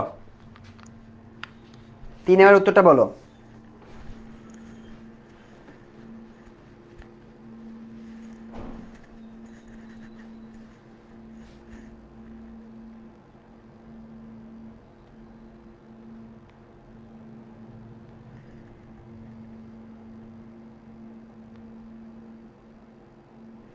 আমরা এর পরের যে টপিকটা পড়বো ওই টপিকটি ইম্পর্টেন্ট, সেটা আমরা একটু স্কিপ করি। গ্রীষ্মমণ্ডলীয় এটা আসে না। তারপর হচ্ছে গ্রীষ্মমণ্ডলীয় মৌসুমে বনাঞ্চলে বার্ষিক বৃষ্টিপাতের হচ্ছে 250 থেকে 450, 200 থেকে 400 এরকম এক কাছাকাছি থাকে। পৃথিবীর সর্ব উত্তরের বায়ম কোনটি? এটা আমরা পড়ছি তুন্দ্রা বায়ম। সর্ব উত্তরের বায়ম কোনটা? তুন্দ্রা বায়ম, এটা আসবে পরীক্ষায়। সরলবর্গীয় অরণ্যকে সূচাকৃতি পাতা কি বলা হয়? এটাকে বলা হয় তৈগা বায়ম। সরলবর্গীয়, ওই যে আমি তোমাকে সূচাকৃতির একটা গাছ আঁকাই দিলাম না, পাম গাছের মতো ত্রিকোণাকৃতি হয়ে উপরের দিকে উঠে গেছে, এটাকে বলা হয় তৈগা বায়ম, এটা দেখা যায়। কোনটি তুন্দ্রা অঞ্চলের প্রাণী? আমরা জানি তুন্দ্রা অঞ্চলে হচ্ছে প্রচুর পরিমাণে ঠান্ডা, সেটা হচ্ছে ঈগল। ওকে, এইবার আমরা পুরো বাংলাদেশের বায়ম। বাংলাদেশের বায়মটা একটু তুলনামূলক তোমাদেরকে একটু বুঝতে হবে। এই বাংলাদেশের বায়ম অঞ্চলটা অনেক সময় তোমার সিকিউতে বলে দেয় কি ঘ নাম্বারে, যে বাংলাদেশের বায়মটি চিহ্নিত করো এবং আঁকো। সো বাংলাদেশের বায়মের ক্ষেত্রে আমরা পাহাড়ি অঞ্চল, শাল বনাঞ্চল দেখতে পাই, স্রোতজ বনভূমি, এটা আমি অলরেডি পড়ছি। তারপর সেন্ট মার্টিন দ্বীপ, হাওর অববাহিকার বায়ম, অনেক কিছু আছে। পাহাড়ি বায়মগুলোর ক্ষেত্রে আমরা দেখতে পাই হচ্ছে রাঙামাটি এলাকা, মানে হচ্ছে চট্টগ্রামের এই অঞ্চলগুলোতে আমরা হচ্ছে আমাদের ওই পাহাড়ি বায়মটা আমরা দেখতে পাই। এরপর এসব বনাঞ্চলের ক্ষেত্রে আমরা বিভিন্ন ধরনের বৃক্ষ দেখতে পাই। এটা হচ্ছে পার্বত্য চট্টগ্রাম, চট্টগ্রাম, সিলেট এবং ময়মনসিংহে আমরা হচ্ছে পাহাড়ি বনাঞ্চল দেখতে পাই। 2 নাম্বার শাল বনাঞ্চল। শালবন কোথায় অবস্থিত? আমরা কিন্তু জানি যে ঢাকা, ময়মনসিংহ, টাঙ্গাইল এই এলাকাগুলো আমি অলরেডি পড়ছি, দিনাজপুর, রংপুর, এগুলো আমি কিন্তু পড়ছি, যেগুলো হচ্ছে শালের জন্য। প্রাথমিকভাবে যখন পড়তেছিলাম যে শাল দিয়ে কি বানায়, গরান দিয়ে কি বানায়, তখন কিন্তু আমরা এই অঞ্চলগুলো অলরেডি পড়ে আসছি। এই যে এই অঞ্চলের মৃত্তিকা রং হলুদ বা লাল, এটা আমরা পড়ছি না, একটু আগে পড়ে আসছি না প্রথমে? সো ওইটাই দেখো এখানে আবার আসছে, সেগুলো আমরা একটু দ্রুত স্পিডে পড়ে যাব। স্রোতজ বনভূমি বা ম্যানগ্রোভ ফরেস্ট আবার আসছে। সো স্রোতজ বনভূমি বা ম্যানগ্রোভ ফরেস্ট, এটা সিকিউ এর খতে তোমরা আবার আলাদা করে মুখস্থ করবা যে স্রোতজ বনভূমি আসলে কি। তোমার কোথায় জানি ছিল এটা, দক্ষিণ পশ্চিমাঞ্চলের সমুদ্র উপকূলবর্তী লবণাক্ত যে বন রয়েছে তাকে বলা হয় সমুদ্রজ স্রোতজ বনভূমি বা লবণাক্ত বনভূমি বা গরান বনভূমি। আমার মুখস্থ হয়ে গেছে, তোমাদের তো আরও মুখস্থ থাকার কথা। সো এটা আরেকটা ব্যাপার আছে। ম্যানগ্রোভ ফরেস্টে কী কী মাছ টাছ আছে, এগুলোর সংখ্যা, এগুলো তোমাদের মুখস্থ করতে হবে না, বাট 2-1টা নাম্বার মনে থাকলে পরীক্ষা যখন লিখতে দিবে তখন 2-1টা নাম্বার লিখলে স্যার মনে করবে তুমি ভালো পারো। সো নাম্বারটা তখন বাড়তে পারে। সুন্দরবনে 13 কত প্রজাতি কী কী আছে, এগুলো একই কথাবার্তা, এগুলো তোমরা একটু দেখবা। সেন্ট মার্টিন দ্বীপ, সেন্ট মার্টিন দ্বীপ থেকে প্রশ্ন আসে না। তারপর হচ্ছে হাওর অববাহিকার বায়ম যেটা আছে, বাংলাদেশের হাওর অববাহিকার বায়মে হচ্ছে মাছ, প্রচুর পরিমাণে মাছ এবং তোমার গাছ পাওয়া যায়, সেগুলো তোমরা এখান থেকে দেখতে পারো। এই ডিটেলস লাগবে না, এগুলো থেকে আসে না। এই যে হাওর এলাকা, এগুলো থেকে প্রশ্ন দেয় না, জাস্ট জানার জন্য তোমরা পড়ে রাখো। আচ্ছা, উপকূলীয় অঞ্চলে একটি গুরুত্বপূর্ণ পরিবেশীয় নিয়ামক কি? উপকূলীয় অঞ্চলে একটা উপকূলীয় অঞ্চল না, উপকূলীয় অঞ্চলের ক্ষেত্রে হচ্ছে জোয়ার ভাটা। জোয়ার ভাটার সাথে হচ্ছে তাদের পানি এবং পানির অ্যাভেলেবিলিটি, এটা নির্ভর করে জোয়ার ভাটার উপরে। বাংলাদেশের কোন অঞ্চলে ম্যানগ্রোভ বন অবস্থিত? এটা আমরা অলরেডি পড়ছি।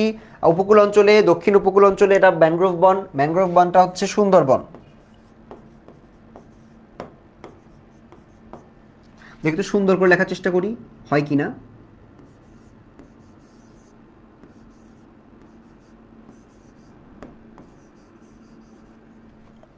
আমার মনে হয় সুন্দর করে না লিখলেই ভালো হয়।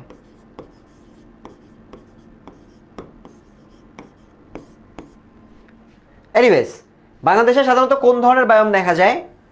জলজ বায়ম তো কম দেখি আমরা, স্থলজ বায়ম দেখি। হ্যাঁ, স্থলজ বায়মই দেখি বেশি। আর মরুভূমি বাংলাদেশে নাই, সেটাও বাদ। তৃণভূমিও বাংলাদেশে তুলনামূলক কম। স্থলজ বনভূমি হচ্ছে বাংলাদেশে সব থেকে বেশি দেখা যায়। সো বায়োম রিলেটেড দেখো, এই যে বায়োম রিলেটেড একটা সিকিউ তোমাদেরকে দেখাচ্ছি। স্থলজ বায়োম কি? আজান দিচ্ছে, হ্যাঁ আজানের ব্রেক। ব্রেক না, মানে আমি দাঁড়ায় আছি, আজানের সময় কথা না বলি।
ওকে, সো আজান শেষ, আমরা একটু পরবর্তী এবার দুইটা ইম্পর্টেন্ট টপিক পড়বো। আমরা একদম লাস্টের টপিকগুলোই পড়ছি ইম্পর্টেন্সের দিক থেকে।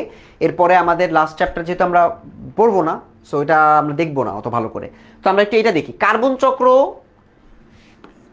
আর হচ্ছে নাইট্রোজেন চক্র, এটা একদম মুখস্থ করে গিলে খেয়ে ফেলতে হবে। এই দুইটা আবার 200% ইম্পর্টেন্ট।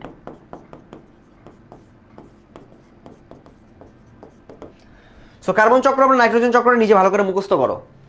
গ্যাসীয় অবস্থায় কার্বন মেইনলি হচ্ছে একটা কার্বন ডাইঅক্সাইড, ওটা প্রসেস হয়ে বিভিন্ন চক্র মানুষের মধ্যে ডুববে, এটা বের হবে, গাছের মধ্যে যাবে, ফাইনালি গিয়ে আবার আবহাওয়ায় ফিরে আসবে। এটা হচ্ছে কার্বন চক্রটা, একদম সহজ ভাষা যদি আমি তোমাদেরকে বলি।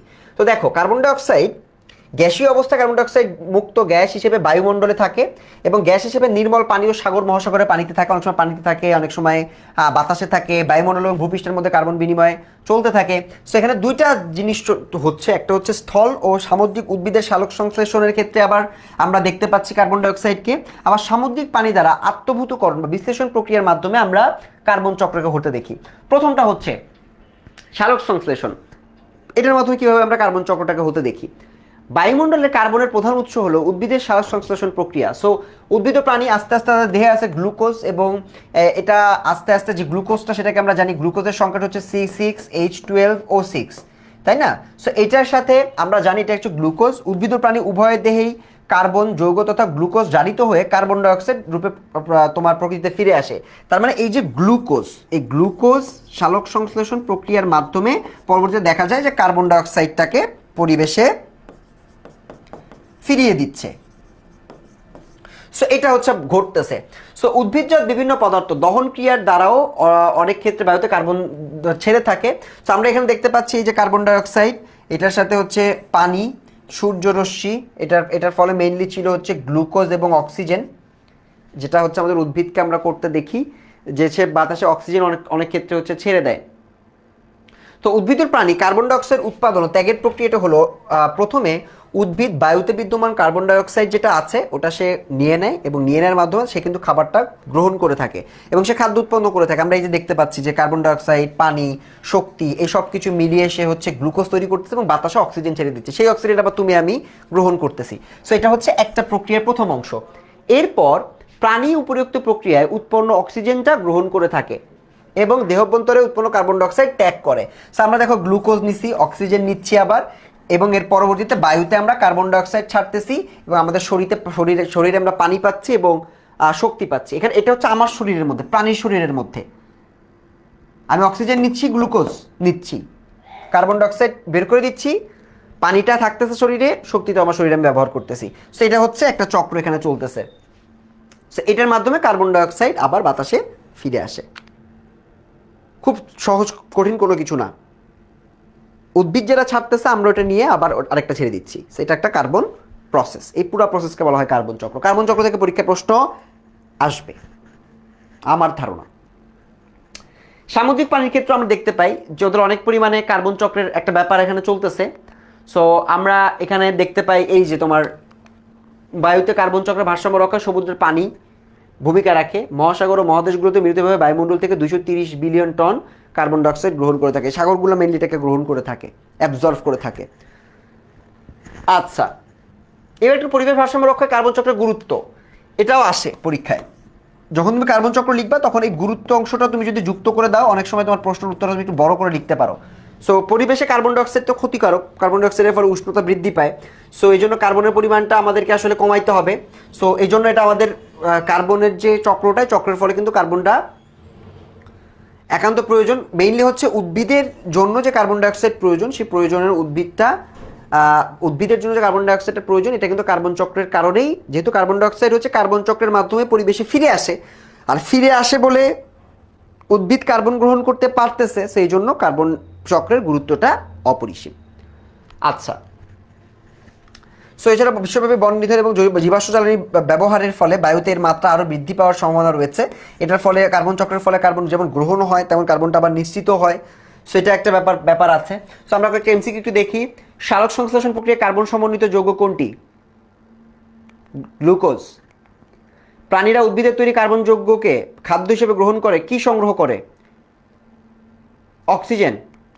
কার্বন, প্রাণীরা, আচ্ছা সরি, প্রাণীরা উদ্ভিদ তৈরি কার্বন যৌগকে খাদ্য হিসেবে গ্রহণ করে, ওরা কার্বন ডাইঅক্সাইডকে সরবরাহ করে এবং পরবর্তীতে ওইটা হচ্ছে উদ্ভিদ গ্রহণ করে থাকে।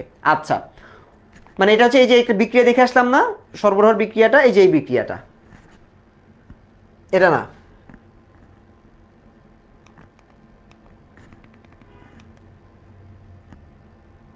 এটা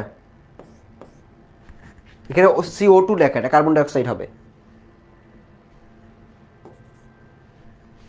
আচ্ছা, পরেরটা, উদ্ভিদ ও প্রাণী উভয়ের দেহেই কার্বন সমন্বিত যৌগ তথা গ্লুকোজ জারিত হয়ে কি উৎপন্ন হয়?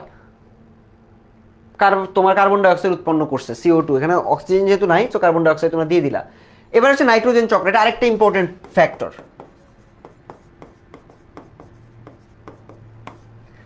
বায়ুতে শতকরা নাইট্রোজেন আছে 78%, আমাদের বায়ুতে কিন্তু নাইট্রোজেনের পরিমাণটা অনেক বেশি কার্বন ডাইঅক্সাইডের থেকে। আমরা বায়ুর যে মূল উপাদান তার মধ্যে কিন্তু নাইট্রোজেন প্রায় 78% থেকে আমরা 80% বলতে পারি, ধরে নিতে পারি। সো ব্যবহারের জন্য নাইট্রোজেন অনেক পরিমাণে আছে, অ্যামোনিয়া নাইট্রেটের পরিণত হতে পারে। আমরা এই নাইট্রোজেনকে কনভার্ট করে ব্যবহার করে থাকি। যে প্রক্রিয়া নাইট্রোজেন বায়ুমণ্ডল থেকে মাটিতে পৌঁছায়, পানিতে পৌঁছায়, তারপর আবার ফিরে আসে একই ধরনের সংজ্ঞা, সেটাকে বলে নাইট্রোজেন চক্র। নাইট্রোজেন চক্র সম্পন্ন হতে কয়েকটি ধাপের প্রয়োজন হয়। প্রথমে মাটিতে যায়, অ্যামোনিফিকেশন হয়, পরে নাইট্রেট যৌগ যোগ করে হয়। তো আমরা একটু প্রসেসটা একটু দেখার চেষ্টা করি। বিদ্যুৎ চমকানো বৃষ্টির ফলে মেইনলি নাইট্রোজেনটা চলে যায় মাটির নিচে। এরপর এটা আস্তে আস্তে ব্যাকটেরিয়া বা এগুলোর মাধ্যমে নাইট্রোজেন সংযোজিত ব্যাকটেরিয়ার সাথে এরা মিশ্রিত হয়। সিম, মটর, এগুলা উদ্ভিদের মূলে আমরা এটাকে আক্রমণ করতে দেখি। এসব মূল ক্ষুদ্র অর্বুদ তৈরি করে যা নাইট্রোজেন সংযোজন কাজ করে, এভাবে মৃত্তিকায় নাইট্রোজেন যৌগ তৈরি হয়। সো মেইনলি এখানে একটা বিক্রিয়া দেখাইছে, এত কঠিন কিছু তোমাদের মুখস্থ করতে হবে না। সহজে যেটা মনে রাখবা, ওটা মাটিতে এসে পরবর্তীতে এই জায়গায় মেইনলি মাটিতে আসে কিভাবে, বিদ্যুৎ চমকানো, বজ্রপাত, এগুলোর মধ্যে মাটিতে আসে, এসে সিম, মটর, বিভিন্ন সমৃদ্ধ উদ্ভিদের মূলে এটাকে আক্রমণ করতে দেখা যায় এবং নাইট্রোজেনের সংযোজনে এটা কিছু বিক্রিয়া করে নতুন পদার্থ গঠন করে। আচ্ছা, অ্যামোনিফিকেশনটা হচ্ছে এই পদার্থ গঠনের পরবর্তী প্রক্রিয়াটা। উদ্ভিদ ও প্রাণী মারা যাওয়ার পর তা বিয়োজিত হয়, মাটির সাথে মিশে যায়। এই প্রক্রিয়ায় ক্ষুদ্র অণুজীব বিশেষভাবে এটাকে খেয়ে ফেলে বা ধ্বংস করে ফেলে। এভাবে বিয়োজিত পদার্থ থেকে অ্যামোনিয়া তৈরি হয়।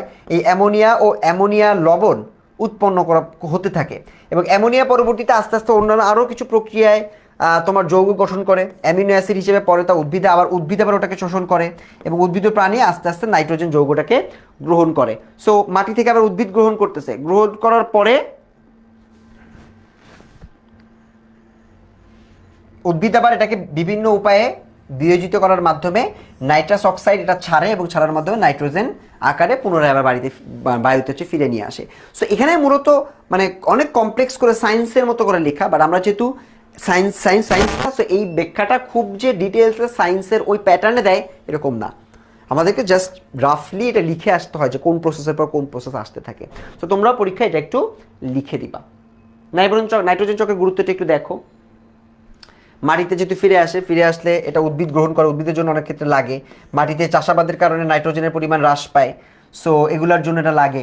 বর্তমানে কৃষিতে নাইট্রোজেন সমৃদ্ধ রাসায়নিক সার চাষাবাদের জন্য ব্যবহৃত হয়।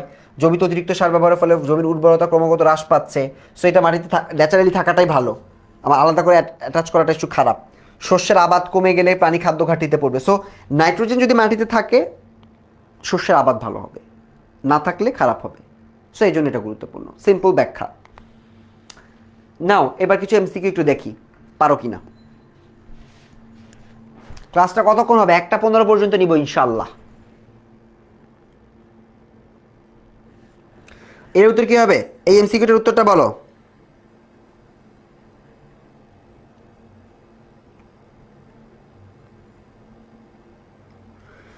এক্স হচ্ছে একটি গ্যাস, বায়ুমণ্ডলে একটি গ্যাসের 78 ভাগ, 78 ভাগ দেখে বুঝতেছে নাইট্রোজেন চক্র বোঝাচ্ছে, নাইট্রোজেন। জীবদেহের স্বাভাবিক বৃদ্ধি, পরিবেশের ভারসাম্য রক্ষা, জীবদেহ গঠনে নাইট্রোজেন লাগে না। এবার আমরা যেটা পড়বো এটা ইজি টপিক, এটাগুলো আসলে আমার মনে হয় তোমরা বাসায় নিজেরাই পড়তে পারো। এগুলা জাস্ট মানে পুরোটাই আমার মনে হয় নিজে পড়া জিনিস। এটা আহামরি যে খুব একদম পড়ে ফাটায় ফেলতে হবে এমন জিনিসপাতি না। তো আমি তোমাদেরকে এই অংশটা বলবো যে নিজেরা একটু পড়বা। কেন? কারণ সিকিউ এর গ নাম্বারে অনেক সময় প্রশ্ন যদি সহজ হয় তখন এটা দিয়ে দেয়, প্রশ্ন সহজ হলে ওরা এটা দিয়ে দেয়। যেমন প্রাকৃতিক বা মানবসৃষ্ট প্রক্রিয়ায় আমরা যে দূষণ করি সেই দূষণগুলোকে আমরা এখানে চিহ্নিত করতে পারি, বায়ু দূষণ, পানি দূষণ, ময়লা আবর্জনা ফেলতে হয়, এগুলো আমার মনে হয় না পড়ানোর কিছু আছে। বাট প্রাকৃতিক কিছু উৎস আছে, আগ্নেয়গিরির কারণে অনেক সময় পানিটা দূষিত হয়ে যায়, অরণ্যে অনেক সময় আগুন লেগে যায়, আগুন লেগে কার্বন ডাইঅক্সাইড তৈরি হয়, সেটার ফলে আস্তে আস্তে দূষিত হতে থাকে। বায়ুর ঝড়ে অনেক সময় ধূলিকণাগুলো বাতাসে মিশে দূষিত হয়। উদ্ভিদের ক্ষেত্রে আমরা পরাগরেণু বা এই কারণে বায়ুগুলোকে আমরা দূষিত হতে দেখি। উদ্ভিদ আছে পচে গিয়ে, জিনিসপত্র পচে গিয়ে বায়ু দূষণ হয়ে থাকে। সো অনেক কিছু আছে, মানব সৃষ্টি উৎস, এগুলো তোমরা নিজেরাই পারবা। এগুলো আমার মনে হয় পড়ানোটা ওয়েস্ট অফ টাইম, নিজেরা একবার করে রিডিং পড়বা। তাপবিদ্যুৎ, ধোঁয়া যেটা আছে, ধোঁয়ার ফলে বায়ু দূষণ হয়।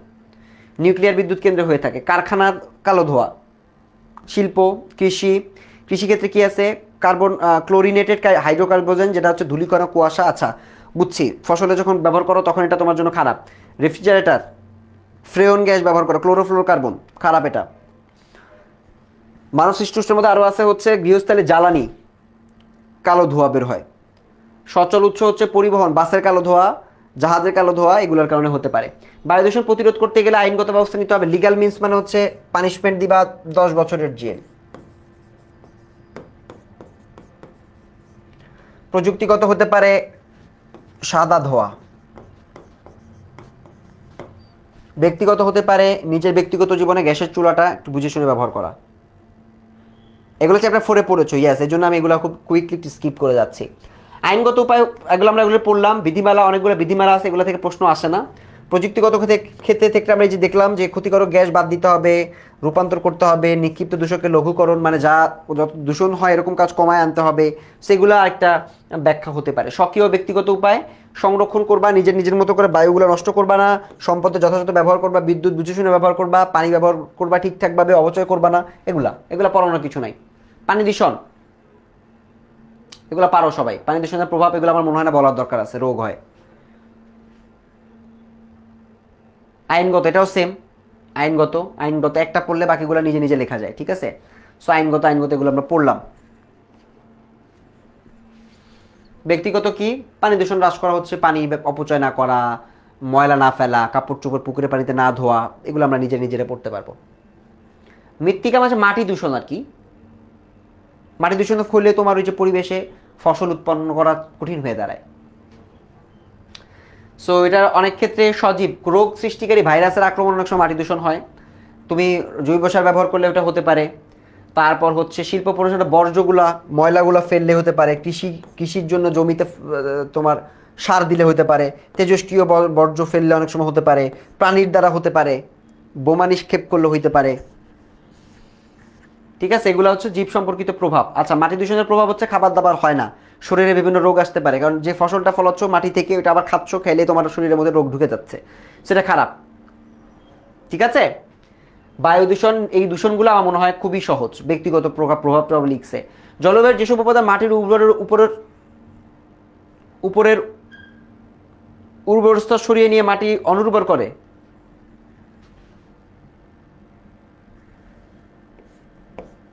কোনটা হবে বলো? 1 ও 2। বায়ুচাপ বলে তো কিছু নাই, বায়ুচাপ তো আছে, মানে মাটির সাথে তো সম্পর্ক নাই। গাছপালা না থাকলে মাটির উর্বরতা স্তর ক্ষয় হয়ে মাটির অনুর্বর হয়ে পড়ে। গাছপালা না থাকলে পানি সেচ, অতিরিক্ত কৃষিকাজ করলে তো হবে। সো এই দুইটা পানি দিলে তো মাটির ক্ষতি নাই রে ভাই, সে 1 ও 3। অতিরিক্ত পানি সেচের ফলে সৃষ্টি হয় জলাবদ্ধতা, লবণাক্ততা। এই এমসিকিউগুলো আমার মনে হয় এগুলো প্র্যাকটিস করার মতো কিছু না, আমরা একটু পরবর্তী। আচ্ছা, তো আমাদের এই অধ্যায়টা শেষ। তোমরা যারা এই অধ্যায়টা পড়ছো, অধ্যায়টা আমার মোটামুটি শেষ। বায়ুমণ্ডল কাকে বলে, একটা সিকিউ দেখো। বায়ুমণ্ডল কাকে বলে, এটা অন্য চ্যাপ্টারের সাথে মিলাই দিছে। বায়ুমণ্ডলের উপাদান, এটা এই চ্যাপ্টারের না। উদ্দীপকের চিত্র দ্বারা কি বোঝানো হয়েছে, এটা হচ্ছে বায়ুমণ্ডল নাকি না, পানি দূষণ বলা হয়েছে আই গেস। দূষণের এই যেখান থেকে দূষণের জিনিসগুলো এখানে দিচ্ছে। পরিবেশগত বিপর্যয় রোধে উক্ত কার্যটি যাতে না ঘটে, পানি দূষণ, বায়ু দূষণ, সেই দুইটা আমরা দিতে পারবো। নক দিয়েছো ইনবক্সে, কেন নক দিয়েছো কমেন্টে বলো, আমি কমেন্ট দেখতেছি।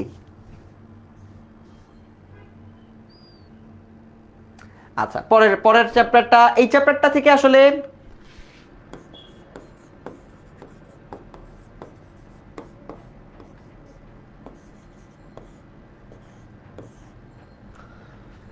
চ্যাপ্টারটা কি আছে, এটা হচ্ছে মানচিত্র কেমনে আঁকায়, মানচিত্র আঁকানোর ধরনগুলো কি কি, স্কেলগুলো কি কি, সেগুলো থেকে প্রশ্ন তোমাকে দেয়।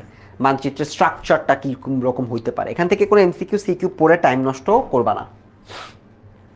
প্লাস চ্যাপ্টারের টপিকগুলো একটু মাথায় তুমি নিয়ে রাখতে পারো। অনেক সময় চ্যাপ্টারের টপিকগুলো মাথায় থাকলে হয় কি, মানে তুমি নিজে অ্যাজ এ জিওগ্রাফি স্টুডেন্ট তুমি আইডিয়া করতে পারো যে 10 অধ্যায় কী আছে, অথবা অ্যান্সার করতে হলে তুমি তখন যদি বাই এনি চান্স স্কুলের অনেক পরীক্ষায় অনেক সময় দিয়ে দেয়, সেক্ষেত্রে তুমি এটাকে দেখে নিতে পারো।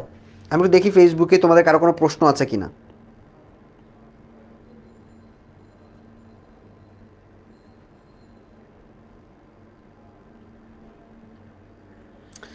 কোনো প্রশ্ন তো দেখছি না।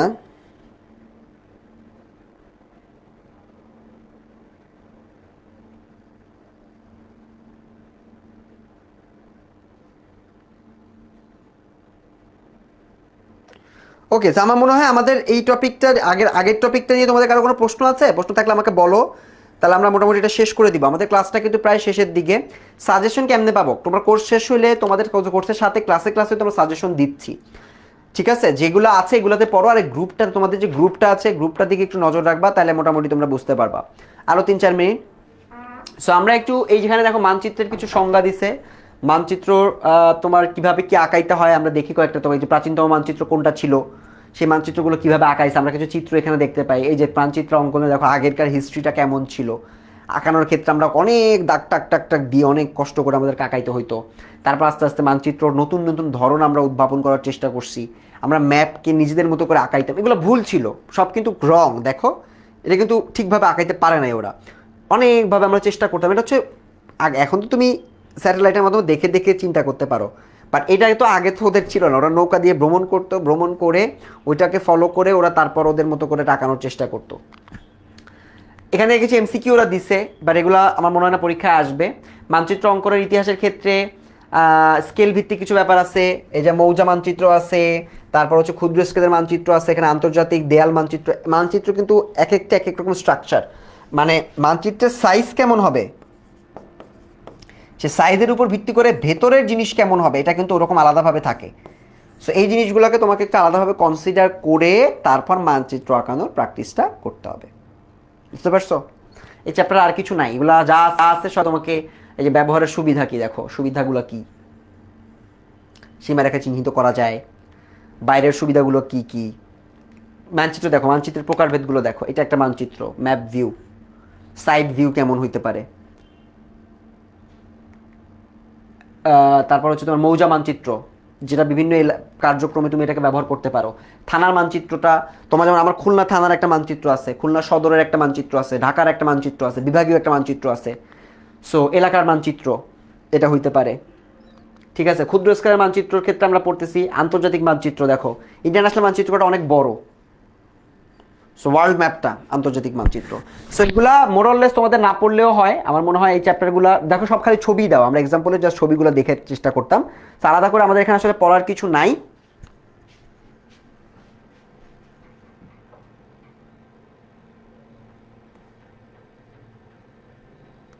সো আমরা চলে যাবো একদম লাস্টের পার্টটাতে, যেহেতু আমাদের আর কোনো সৃজনশীল বা কিছু এখানে নাই, আমরা যে সিকিউগুলো আছে সিকিউগুলো থেকে প্রশ্ন আসলে আসবে না। সো আমরা সরাসরি একদম লাস্ট,